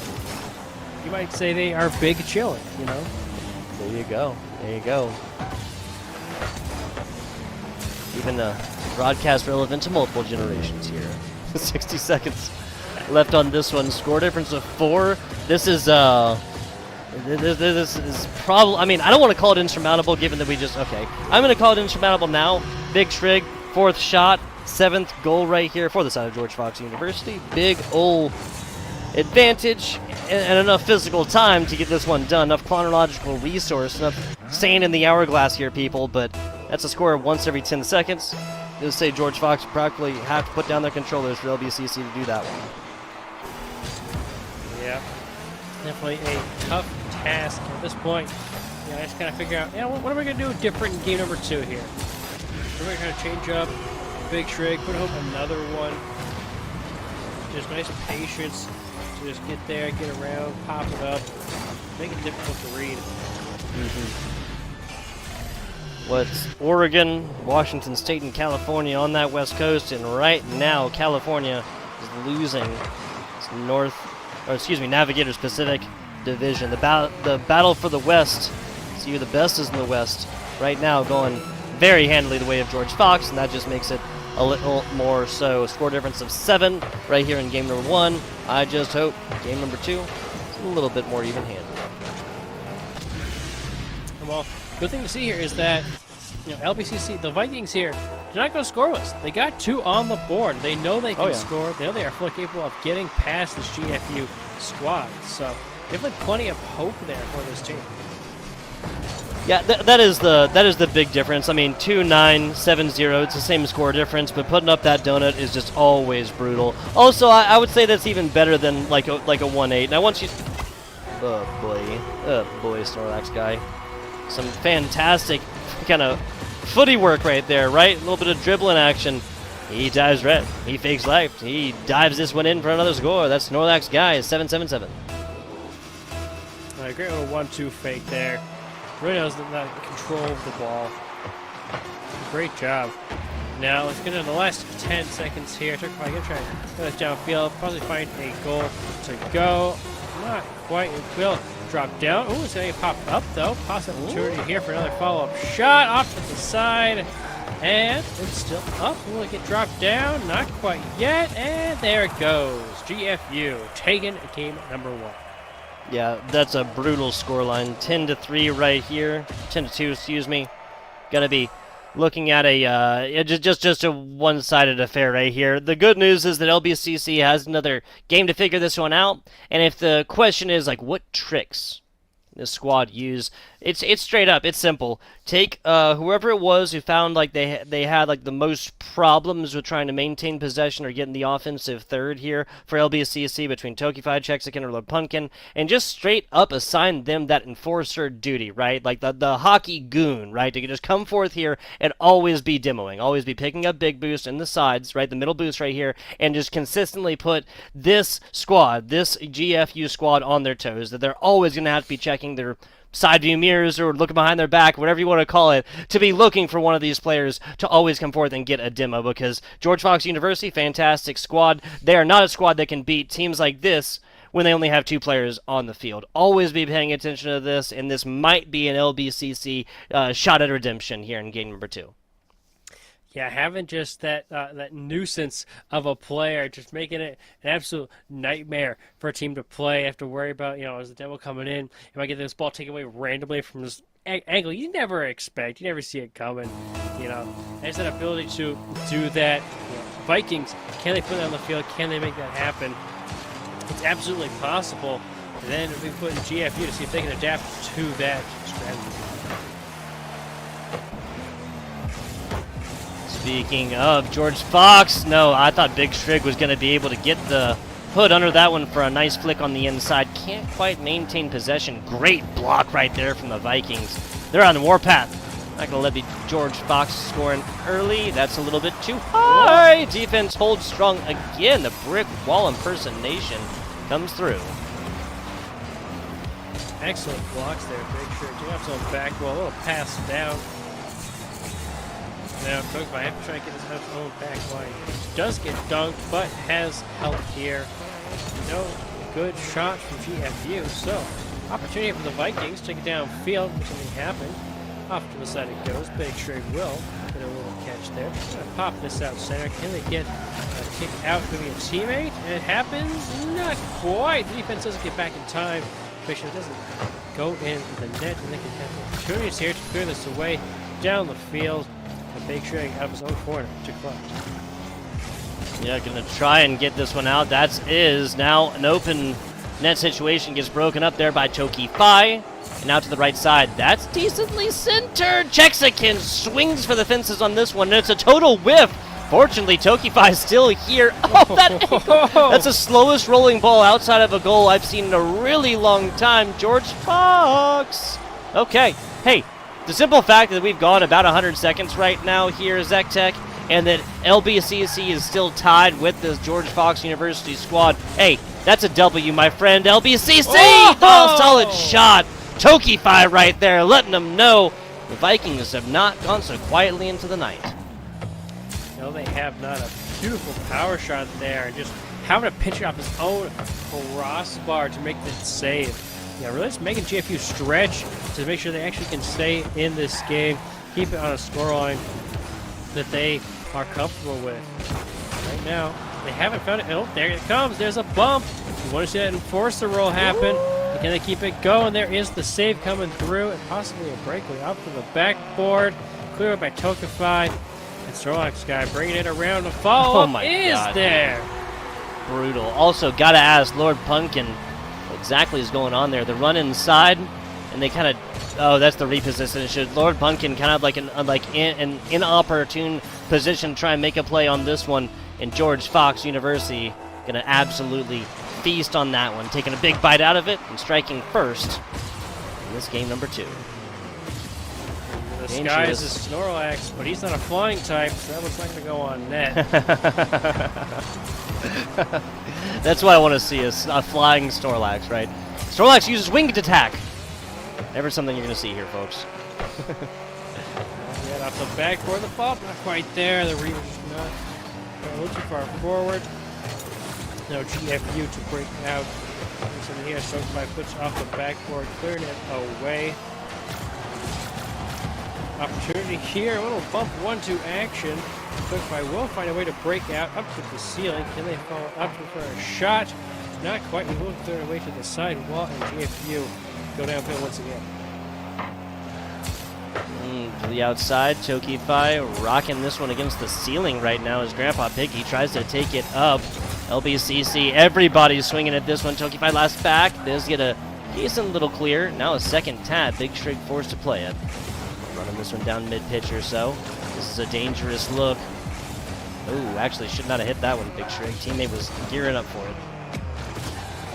And that's that communication factor you have to have as a team. Which they know, are you going for the shot? Do you leave the ball to your teammate, or is that clear? Not going to leave the most important thing in the world. Right here. Ooh, trying to link up. The teammate follows up, and Snorlax will put another one home. Another big one right here for the side of George Fox University. And now the insurance goal once again has been purchased. Right up the premium. Sign the paper at the dotted line here, folks. George Fox University is in the insurance game. Still a full minute left. Crazier things have happened in a minute. 2 goals is not the craziest. An opportunity here across the line. And not going to go in quite yet. Ooh, dangerous opportunity there. The shot will be on target, and Grandpa Piggy puts one in. So far, the Vikings trying to avoid that shutout situation. Game number 1 as the barrel that they're staring down as of right now.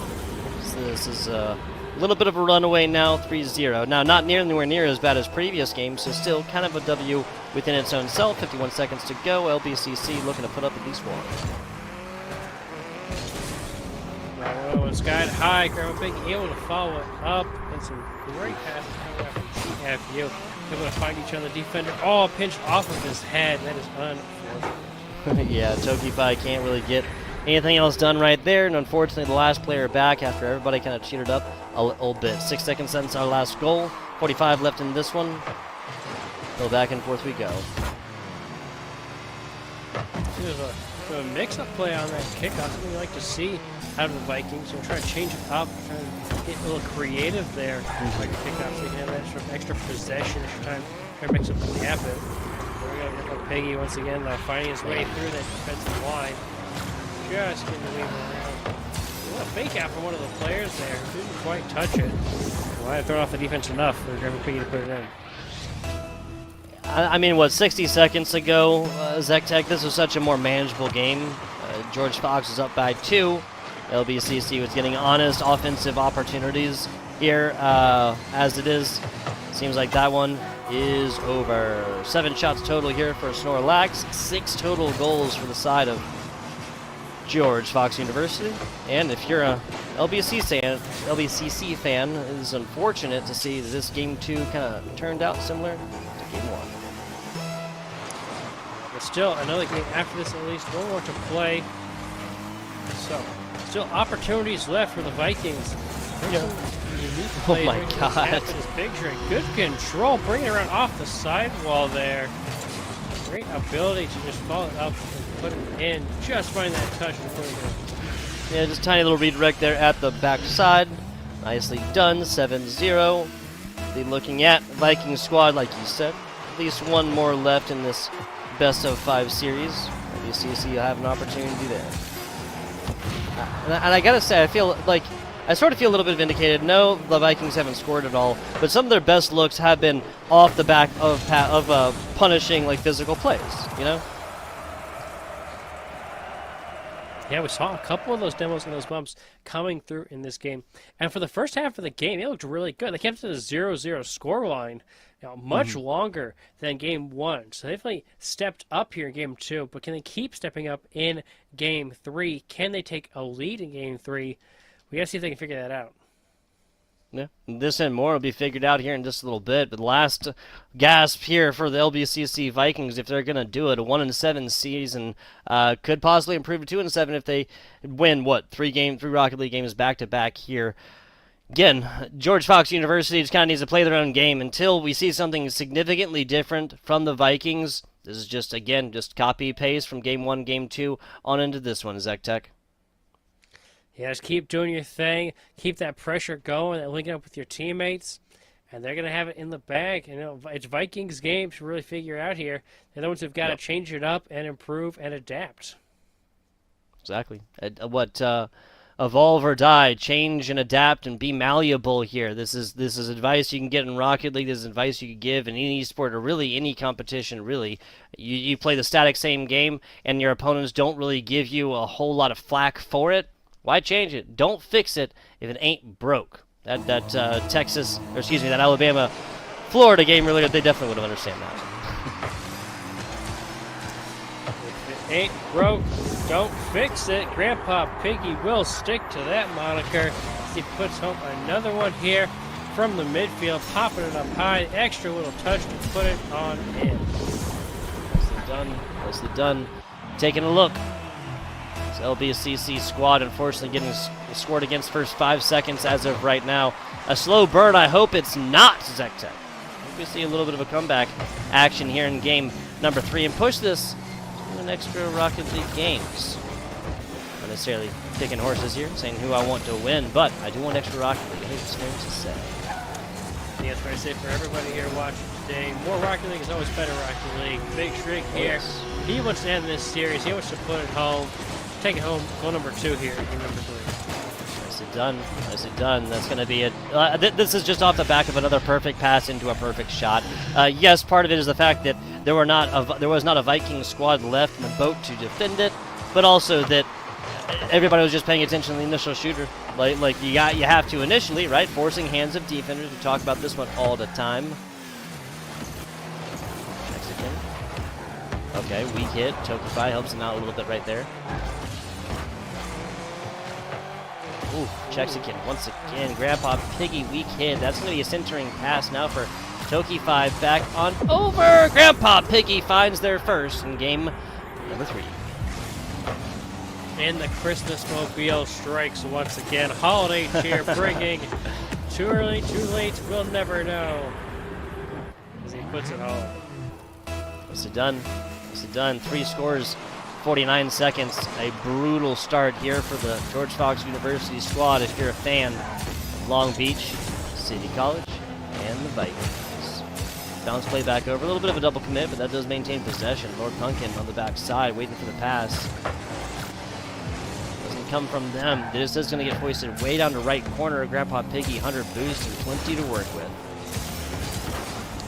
Opportunity there, but it's stopped and cleared down to the far side. Bucky lead this one. Checks again. Shoot this down. We'll go to the center here. Now, Bucky bringing it through. See a pass last one. Oh, almost was dangerous there. Crossing across the net. Now, GFU. We'll go to their own half. Togify is going to keep pushing on top of that one over to the far side. They find some opportunity here. Possibly. Ooh, just a little miss on that bounce there. And they bring it downfield still. It's going to go up top. Is there a read off the backboard there? Ooh. There it is. Big Shrig putting it in. Yeah, the read off the backboard, like you said, knows the language, checked the book out, has a library card, and his particular preference of the author. Fantastic stuff. Lord Pumpkin gets nothing more than a front row seat to that 4th goal. And going to be so much harder here for the Vikings to come back. Opportunity here off the backboard. Anyone to follow up off the corner.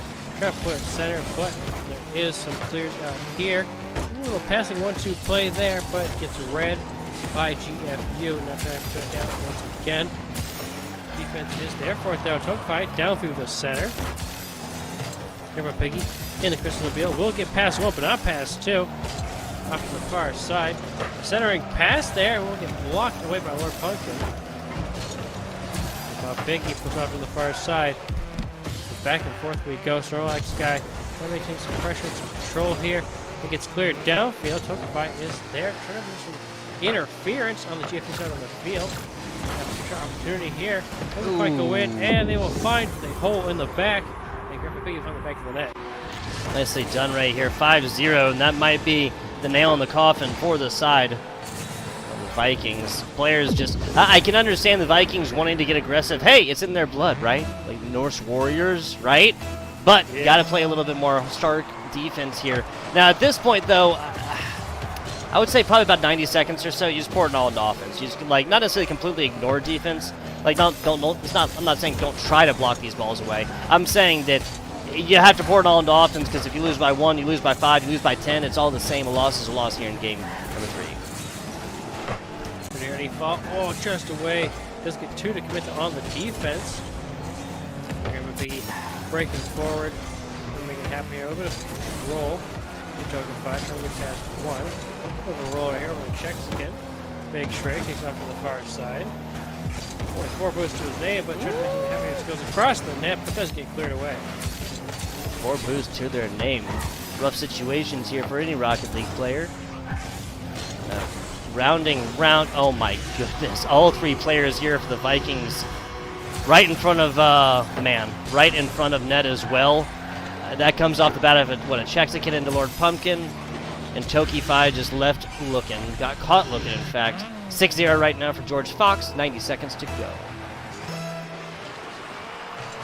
There we go, that 90-second mark. You know, offensive pressure. Grandpa Piggy is going to take a kickoff goal. Takes a nice 7-0. Wow, yeah, so this one definitely done and dusted. Members just kind of losing off a kickoff and looking a lot more like our game number 2 than we may have anticipated. 90 seconds to go still, though, so. Go. Controlling the lick of the poke by. Still going to take it away. Quick little turn on that. Off with the defense there. Showing up somebody then. The tap is over, but not quite enough here from Piggy. Puts another one home. And the pressure is continuing. Wow, yeah, brutal stuff, brutal looks. Lord Pumpkin tries for this one, but only gets demoed and scored on for their efforts. 73 seconds left in this game number 3. Game number 3 that is definitely out of the reaches of the Vikings as of right now. I would say, Lord Pumpkin, big shout out to him going with the car that is not the Fennec or the Octane. Changing it up, Right. make it interesting for us. I really Breaking don't the think mold. which car that is, but, you know, very cool to see and can throw off your opponent sometimes. So that unique car, you know, the Is that unique hitbox, really change it up. That's not the Batmobile. Yeah, that's the...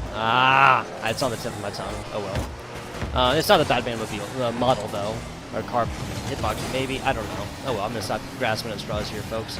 35 seconds left on here. LBCC looking to find a first goal they have not found in about 12 minutes. Downfield.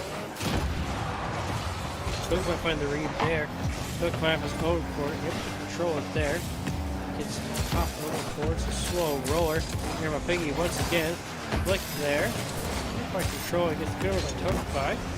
Off to the sidewall. Big Shrek. Doesn't have a nice shot earlier off the sidewall. And he do it once again. Not quite.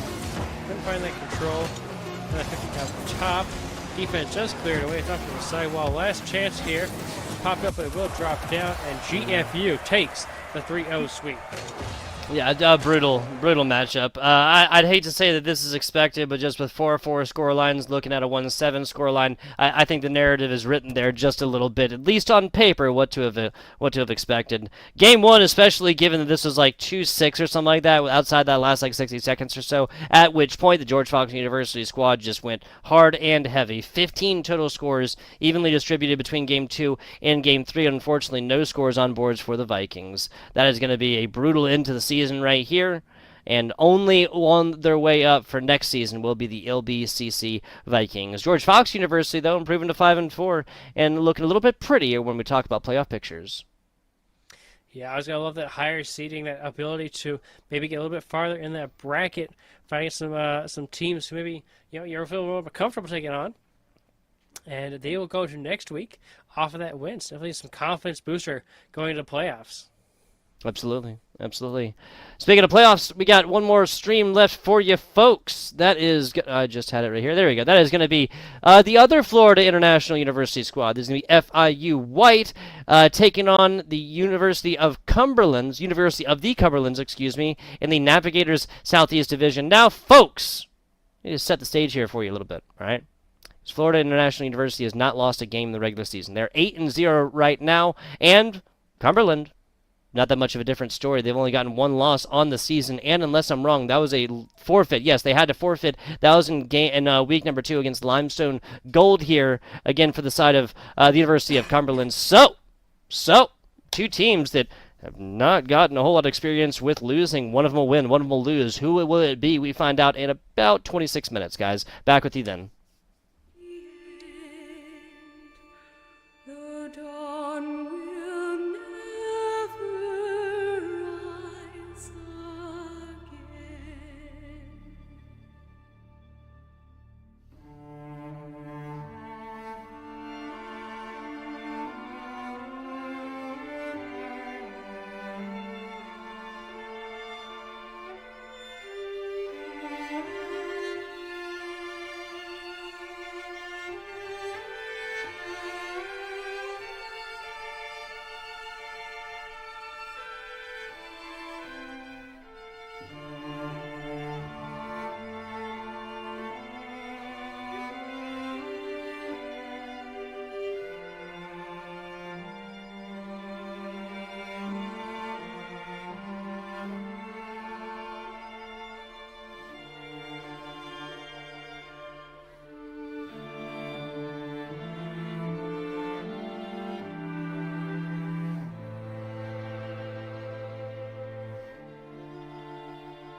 Hello and welcome back to the NECC. We're on the last match of the night, folks. I'm FBI Tugboat. I'm here with my man, Zach Tech. Zach Tech, how are we feeling? I'm feeling good. We got last match up. This is, closing it out. Last game before playoffs. This is it. This is the last cemented game for that seeding going into the playoff bracket. It's time. Absolutely it is. Now, we got quite a matchup for you, folks. We are looking at FIU, not gold, excuse me. You saw them earlier. FIU white, Navigators Southeastern Division, taking on the University of Cumberland's Patriots. Now, guys, we're looking at an undefeated FIU white squad, 8-0, going up against a UC squad, University of Cumberland squad that is 7-1. We'll talk about them in a second. This is Ginson, the computer science freshman. That is Evan Miko here for the side of FIU white, and Chopengwin, the psychology senior. Now, we're going to be watching this competition. We already talked. We got to watch Chopengwin because in their interesting fact, they told us something they can't do on the Rocket League pitch. We'll be paying attention to that one. Evan Miko, originally from Russia, born there, moved to America when I was 5, been here ever since. Hope you're enjoying it, Ivan. We're looking at Gintzen next, proud owner of a beagle. Oh, a beagle. Okay, I like it. We got a dog owner here for the Panthers squad. Zek Tech. Yeah, we'll have to see if he's got that dog in him on this next matchup. But let's roll to the other roster, see who we got on the lineup for UC. It's the Gaming Chairs, Information Technology Junior, Killer J.J. Dean, Information Technology Sophomore, and always ready, a middle school education freshman. So, couple of information technology there. Maybe they are always sharing that information, good comms out of this team.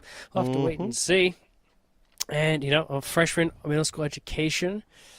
I'm not sure exactly how this plays into Rocket League, but I'm sure he's got some angle there. You got a lesson to teach here. Kids are in school. Lesson is in session. Looking at this one, seeing how this one goes, freshman, sophomore, and junior here for the squad of the University of Cumberland. Now, again, folks, we have playoff position. We have undying honor and glory. We got kind of the best in this Navigators Southeastern Division within your own division, right? Within the Navigators Conference. There's a lot on the board here, and it is not by mistake that we have this the last on the matchup, folks. If you're the fans of these teams, I'm gonna need you to light up that chat and keep it PG, you animals. Sometimes we can't let you guys get any wiggle room whatsoever. We're allowing you today, all right? If you think that FIU Rocket League White is going to be able to go forth and take this, light up that chat. University of Cumberland. We want to see some copy pastas here, some originality here, folks, all right? Fill it up in chat. Original copy pasta. Seems like an oxymoron, but whatever. We'll get through. As FIU White's on the defensive here in this first 30 seconds here, having to make sure to give them some strong defense. But they do. They keep it a 0-0 scoreline. Here we'll start here as we see always ready for this read. Going downfield. Couldn't quite get the second touch to follow it up. And now Evan Mika looking for a dribble here. A little bit of a flick. Trying to get it around. But Killer JJD going to have his own half. Trying to look for something here. Move downfield with the teammate. Going to leave it for always ready. Takes a big booming clear off the backboard. Follow-up shot off to the side. Yeah, not always they're trying to get the 1-2 opportunity like that one here, Zach Tech. Earlier on, there's JD in this Cumberland squad. Again, it's kind of spinning gold from straw, something from nothing right here when you're talking about these offensive opportunities. Beaten feet right there. That was Rick trying to get to this one again. Nicely done, Reaper Rick. Going to be able to get that one up and over, and then a Cumberland's defensive opportunities. Or efforts, now sends us the other way. Couldn't tell it was one there for a second. Big clear downfield, no one back, but it's not on target, so not dangerous quite yet. We'll see if they can make something happen here. Pass down, the shot blocked away. Evan Mika trying to turn on this, take it to the side wall, getting it 50. It goes out, but the defense is there to regain control. He's going to go back and forth. The other opportunity for the Cumberlands to take a shot on net. JG, not going to take it. Always ready, instead will take it because he was ready for it. Now another pass center. There's some space to work with here, but doesn't quite turn on fast enough with the shot. Reaper Rick was able to get in front of it here, but now it's Evan Miko up to the sky. First, I think, big aerial play we've seen in this game. A shot comes in, and Evan Miko puts it home. The aerial acrobatics right here from Evan Miko. After the pass from Chop Penguin right there, everything in a bag of chips. Just confirm, guys, we talked about Ginson earlier. This is Reaper Rick in for Ginson if you are following along, skis. FIU, Florida, the Panthers right here striking first. Taking away here, Cumberland trying to go downfield, find their equalizer goal. Sky high up off the back where the follow-up is there. Always ready, was ready to put it home. Equalizer goes on in. Yeah. Southeastern Navigators Division. It is getting hot and heavy and early. This University of Cumberland squad out of Kentucky. That's the Patriots taking on the Panthers. That is Florida, obviously. 8-0 Florida, 7-1 University of Cumberland's. Taking a look, who exactly was it they lost? Oh, yeah, you know, and again, too. Yeah, that was Limestone Gold, and that was, of course, a forfeit loss, obviously. These are collegiate players. Got other priorities sometimes. Rocket League's great, amazing, and fun game, but again, priorities sometimes. Classwork. Reason for the season. It's why you guys are there. Exactly. We're going to see gaming chairs put up to the backboard. Is there a follow-up there for the shot? Defense get up in time to block it out. Opportunity here. Tro Penguin gets the demo, clears it away. Making sure there is nothing happening there for that offensive attack. Always ready going through. Looking for the bump as well. Making the defense question where they got to go. And the gaming chair also going to push here. Cumberland's great control. Really a lot of pressure here on the offense. But a good 50. They've got a little bit of time here for FIU trying to make their way out. You got some control here now. Ooh, a bit of a loss there, but it goes to a teammate in some open space down the field. Big pinch to the sidewalk. This will be a read for Tro Penguin. Off to the corner. Can they find anyone in the center? It's going to be tapped out. So that goes on down over to the defense and away. Back and forth we go with possessions right here. It's a much better Rocket League game with almost the tee-up situation there for, I believe that was Reaper Rick. Or no, gaming chairs right there, excuse me. Easy block. Here, another quick stat coming at you, folks. This game seems relatively easy, and here's the reason. Another one. ERAU White's a squad that both of these teams played and took to 3-1 victories. That was FIU White's first game of the season. University of Cumberland's their fifth game. This there, sending it downfield. A demo with crypto space on the back line. The shot comes through. The bouncer goes over. Always ready. Claims a second goal. Nicely done. Nicely done. We got the tying factor earlier. Now it's a little bit of a lead here from the University of Cumberland. It's a lead change on the day in the game. Some fantastic stuff. 41 seconds to go right here. This one not done by any means, though. Zek Tech. Not yet at all. 35 seconds left to go on the clock. Plenty of time for them to happen here. FIU trying to just out off the ceiling. Passing play. Pass down. No one is there yet, though. Couldn't quite catch up to that ball. It was too far forward. Counter opportunity for gaming chairs here off the corner for the read. Defense does get it out to the midfield, but always ready. Pre-jumps it. Trying to put it center here. The roller in, but now the defense gets back to it to put it away. And Cumberland, they're still pushing here, looking for a third one, a security goal to FIU. With their last drive and opportunity, make sure they try to tie it up for an overtime. This is the last attempt here. Down the field it goes. We've hit 0 seconds. Can they put it down? They will. Cumberland takes game one. I like it. I like it. Real quick. Also, Ivan Miko right there. Looking at the pronunciation charts, that's where we got him. Our bad, Ivan. This is an incredibly close game in every way, shape, and form. You take a look at stats. You take a look, obviously, at the scoreline. This is a bare game. If multiple universes exist here, Zek Tech, there's plenty of them. Then the University of Cumberland's lost this one 2-1. That's not the university we are living in right now, folks. Good news is, especially if you're a Cumberland's fan, the game one goes their way to this Kentucky squad. Now, in this game number 2, what exactly has to change for both like FIU White to come back, but also for Cumberland to kind of continue to keep this an incredibly even-handed game, Zek Tech? I think for FIU, it's all about connecting on the offense there with their teammates. There's also some good passing opportunities sort of go to the wayside because that second man just was not ready to receive. Wasn't there going to commit to that finishing touch to that goal. Wasn't in that position to receive it and put a shot on net. A lot of solo plays that ended up just falling to the wayside and not being capitalized on by a second man. Ooh. Okay, I thought that was a bad angle right there. A little pinch action off the defender. That'd have been a terrible way to start out this game. But hey, I mean, FIU white struck first last time. Cumberland brought this back. 3 total scores in that one. That's more quintessential Rocket League, man. That's what we like to see. That's what we like to see. Cumberland's, they like to see some of these massive passing plays. Oh my gosh, always ready. Redirect right near the back wall. Beautiful job on the massive clear. Wow, yeah, Ivan Miko right here almost gets to it, but unfortunately, nothing more. Front row seat. You know what? I just realized. I guess the University of Cumberland's Rocket League team, our 3 players just aren't interesting because they chose not to fill out our interesting fact sheet section. So, unfortunately, information technology, they give us non-information, even through technology. I don't know, ZecTech. I'm just memeing. Maybe that's where they're learning, going to college so they can figure it out. Hey, that's fair. That's fair. I'm going to try to figure out how to get a score on the net. A good shot. Try to go down, but couldn't find the connections there. Cumberland's another redirect by Always Ready. Oh my gosh. Living up to his namesake, putting home the 4th one so far this series. What? Wow, yeah, so this one finally going on down here.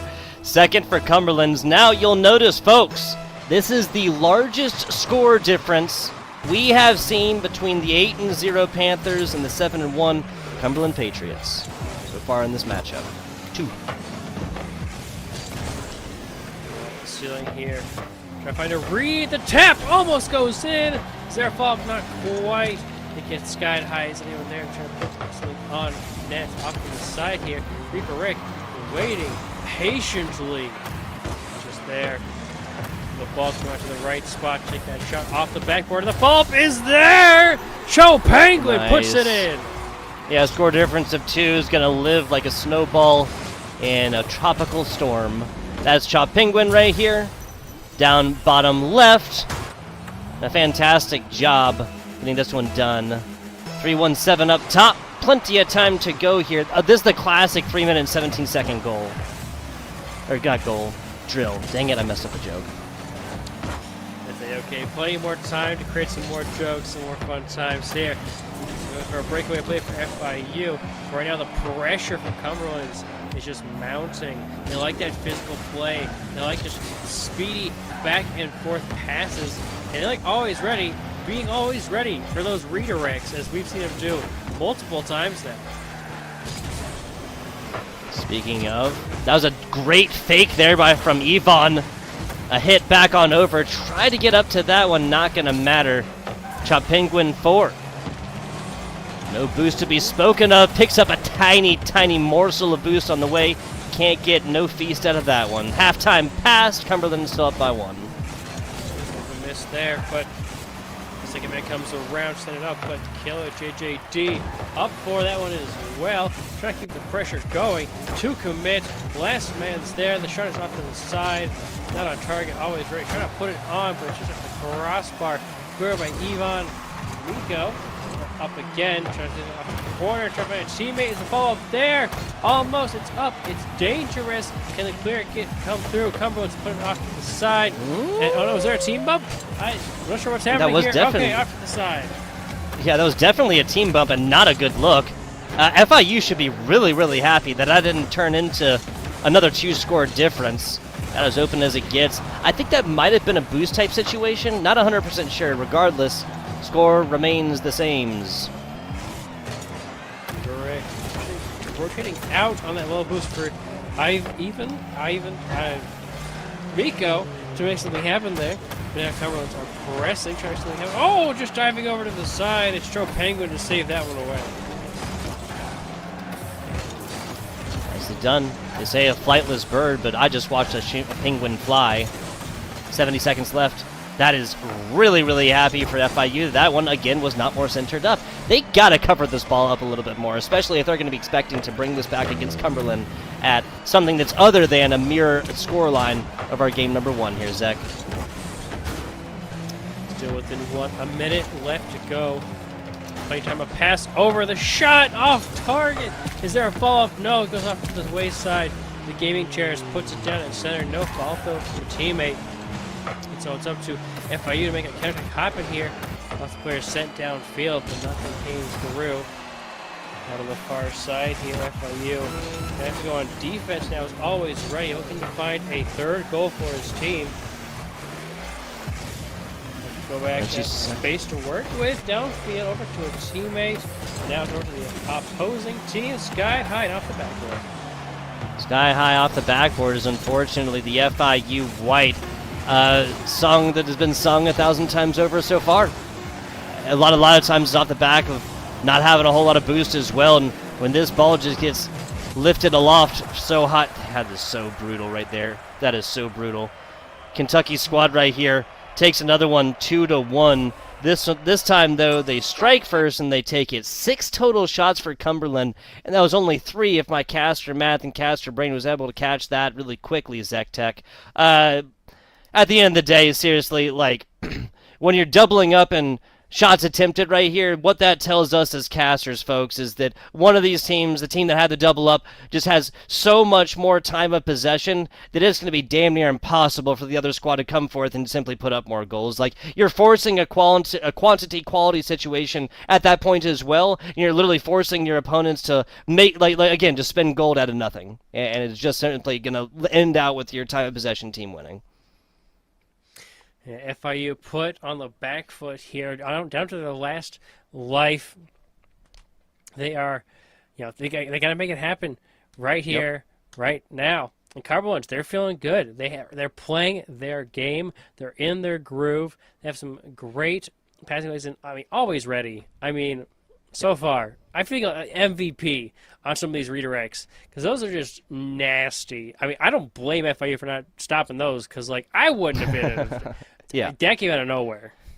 It's about the offensive, right? American football, they always say, oh, defense wins championships. Defense wins championships. Defense wins championships. That's football, right? That is 2 separate teams within a single game on offense, defense, and then special teams. This is 3 players that have to do everything. They have to do all of that together, all at the same time. No breaks unless you get scored against, right? This is simply, you cannot, apples and oranges, yes, they're both competitions. That's as far as I'll agree with you on that one. You simply have to spend time in the offensive third in Rocket League, especially at these higher levels right here. 8-0, 7-1, these scorelines were not achieved by mistake here, Zech Tech. And these are teams that aren't going to frequently leave these goals open. You're 100% right here, my man. We simply have to see FIU White spend a lot more time in the offensive side of this pitch, passing plays into points. So we always say if they're not going to want to look at ruining this perfect record, and also not 2 things here, right? No forfeits whatsoever. Not saying that Cumberland's is worse by any means, but 2 of their wins have been from forfeits. All right, something to keep in mind. Second, Florida International University has not dropped a game, before this match, has not dropped a game since the second week. They've dropped 2 games. It was a 3-1 against ERAU White in week number 1. It was 3-1 against Newberry week number 2. They haven't lost a game yet. Haven't lost a single game. Everything's been a 3-0 win since. That is just truly impressive and a testament to how well these players can come together as a team. That's what they got to do here.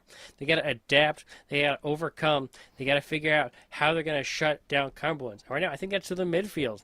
All of these passing plays and these things are stemming from the control in the midfield, putting it off the backboard, passing it down to someone like Always Ready, who's redirecting it in towards the net. So if you can stop at the midfield, you can keep it on that orange half.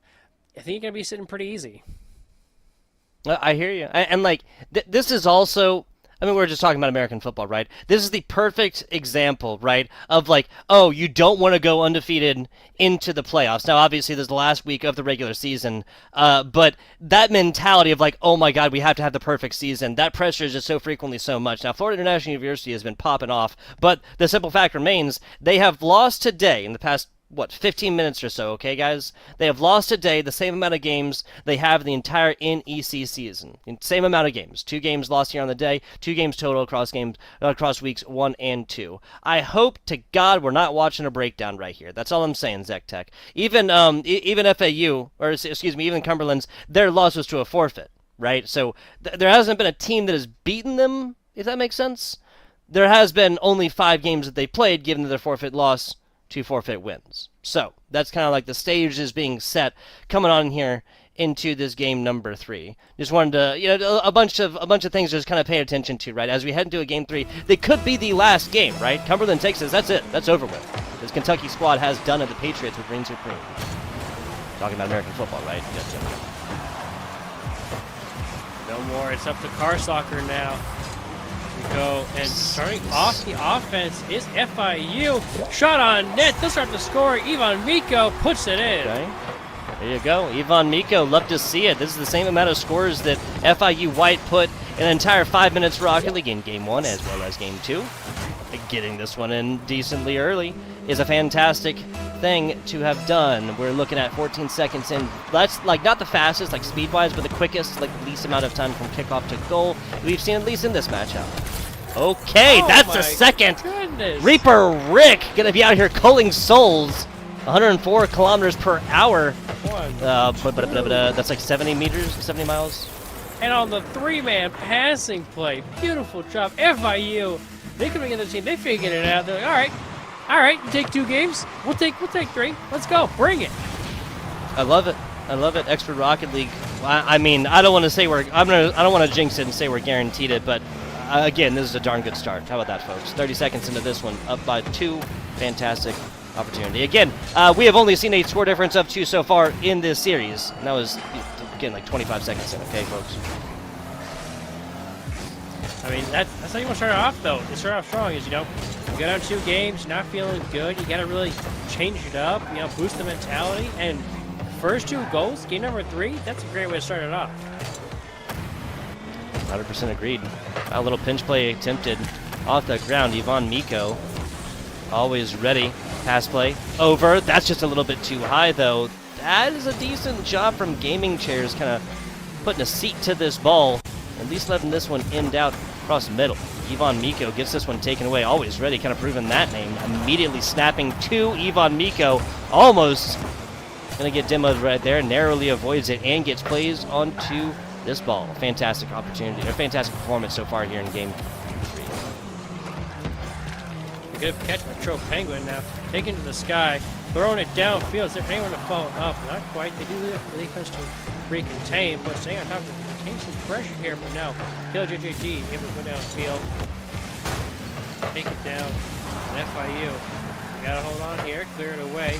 They've done a great job preventing Cumberland from really capitalizing on that offensive prowess that they've shown in the first 2 games.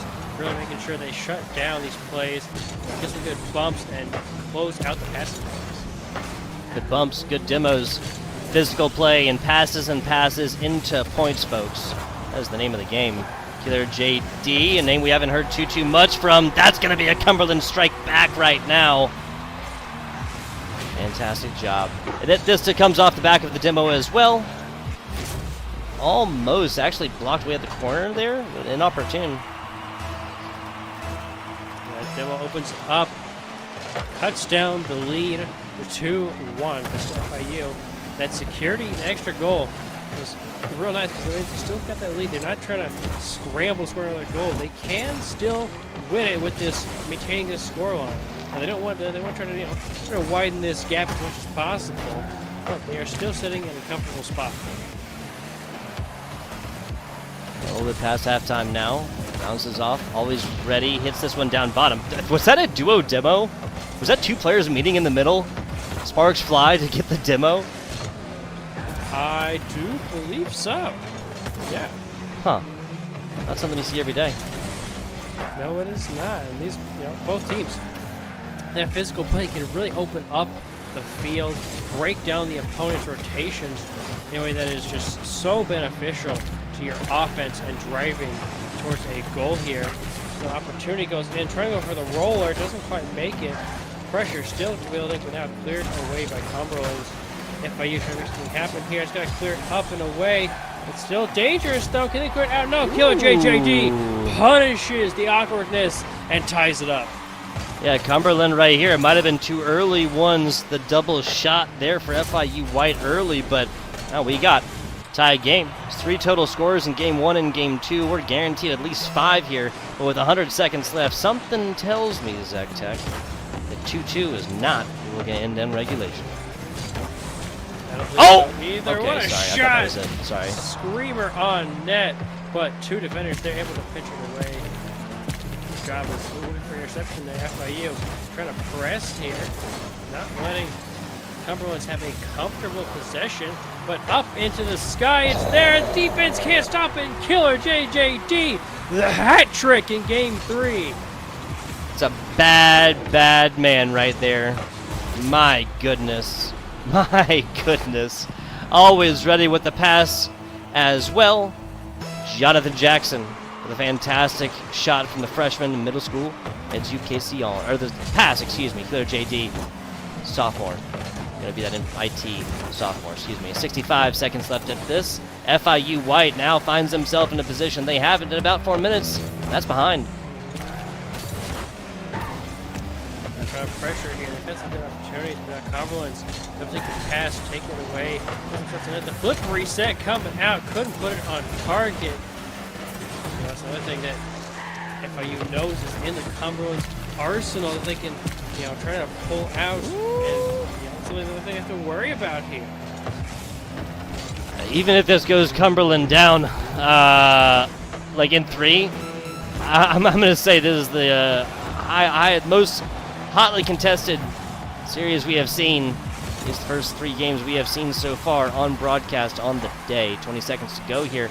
Cumberland still ahead. Getting a little bit aggressive. FIU White.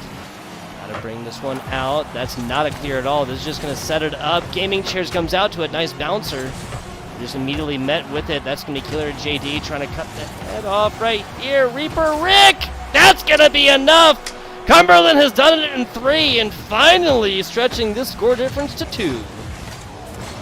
Well, I guess they have another second. This could be a 3-4 game. This could be a 4 or a 5-2 game. But the result is Zach Tech. Dear FIU fans, unfortunately. Dear Cumberland fans, fortunately. Is going to be Cumberland's in 3. The Patriots have done it. Reigning supreme right here. They're going to finish their regular season, Zach Tech, 8-1. Just like FIU White. And maybe that's what you kind of want. Like you were saying, going into playoffs with a perfect record is a lot of pressure. So now that they've got that sort of, they've got their loss out of the way.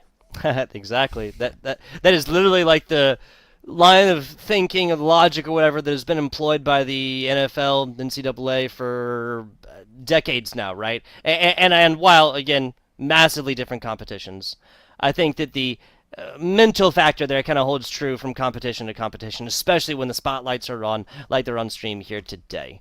That was a fantastic series. Got to say, Vikings, George Fox earlier, not necessarily competitive. We did get a 3-1 series earlier. That was Southern Alabama and the Panthers. FIU gold, the other squad right here. FIU dropped that time. FIU drops this time. Fortunately, not a good day for Florida International University. That was the Gators earlier in our first one. Both 5-3 going up against the Eagles. ERAU blue, but ERAU had a single close game. That game 2 was a 2-1. Rest of it not so much. We saved the best for last. For this one, certainly Zach Tech. Absolutely. A fantastic series. Despite being a 3-0, highly contested, some beautiful shots. And, I really got to give, I think, the MVP here to Always Ready. Those first 2 games, beautiful shots, beautiful redirects. Game 3, though, JJG coming out, scoring a hat trick, Game 3, to help put his team into that solid winner spot. It's just a great job from all these players. And I'd have to agree with you on the MVP status here, because this doesn't happen unless Reddy sets it like what he got assist on 2 of those goals. Two of those 3 goals that he assisted. When I say assisted, I mean like he birthed this from his loins, and this would not have existed on this plane of existence otherwise, right? Like literally set this up every single way, right? we'd literally still be looking at it. We'd literally be watching an overtime situation right now had it not been for Always Ready's assists and pass plays. Now, this is the last week of the regular season here for NECC Rocket League. After this, we'll be getting in the playoffs, we'll be getting interviews for you folks as well. So this, in the future, will not be the end of the content for you. But unfortunately, here and now, that is exactly what it is, because it's reached my least favorite part of any broadcast. Of course, is the NECC Tech. I want to give a shout out to our producers on the day, Camcom Polaroid Studios. Really appreciate them helping us out on the ones and twos, making our jobs as casters just so much easier, as well as Patrick, Chloe, and the shotgun spread of NECC members that help, again, make competitions like this possible. Too many names to list right there. But really, again, if you guys are helping this out behind the scenes, making this stuff happen, whether, obviously not casters, even if you're not production staff, we really appreciate you guys. Stuff like this doesn't happen without you. NECC Tech, been a fantastic day. Any closing remarks for the good people before we bid them adieu? Thank you all for coming out. It's been an absolute pleasure. Thank you all to the staff once again. And thank you, Tugboat. It's always an absolute blast casting with you here in the NECC. And I think it's a fantastic series to end our night on. So, once again, thank you all for coming out. Tune in next week for the playoffs. Don't miss it. It's going to be a banger. We'll see you then.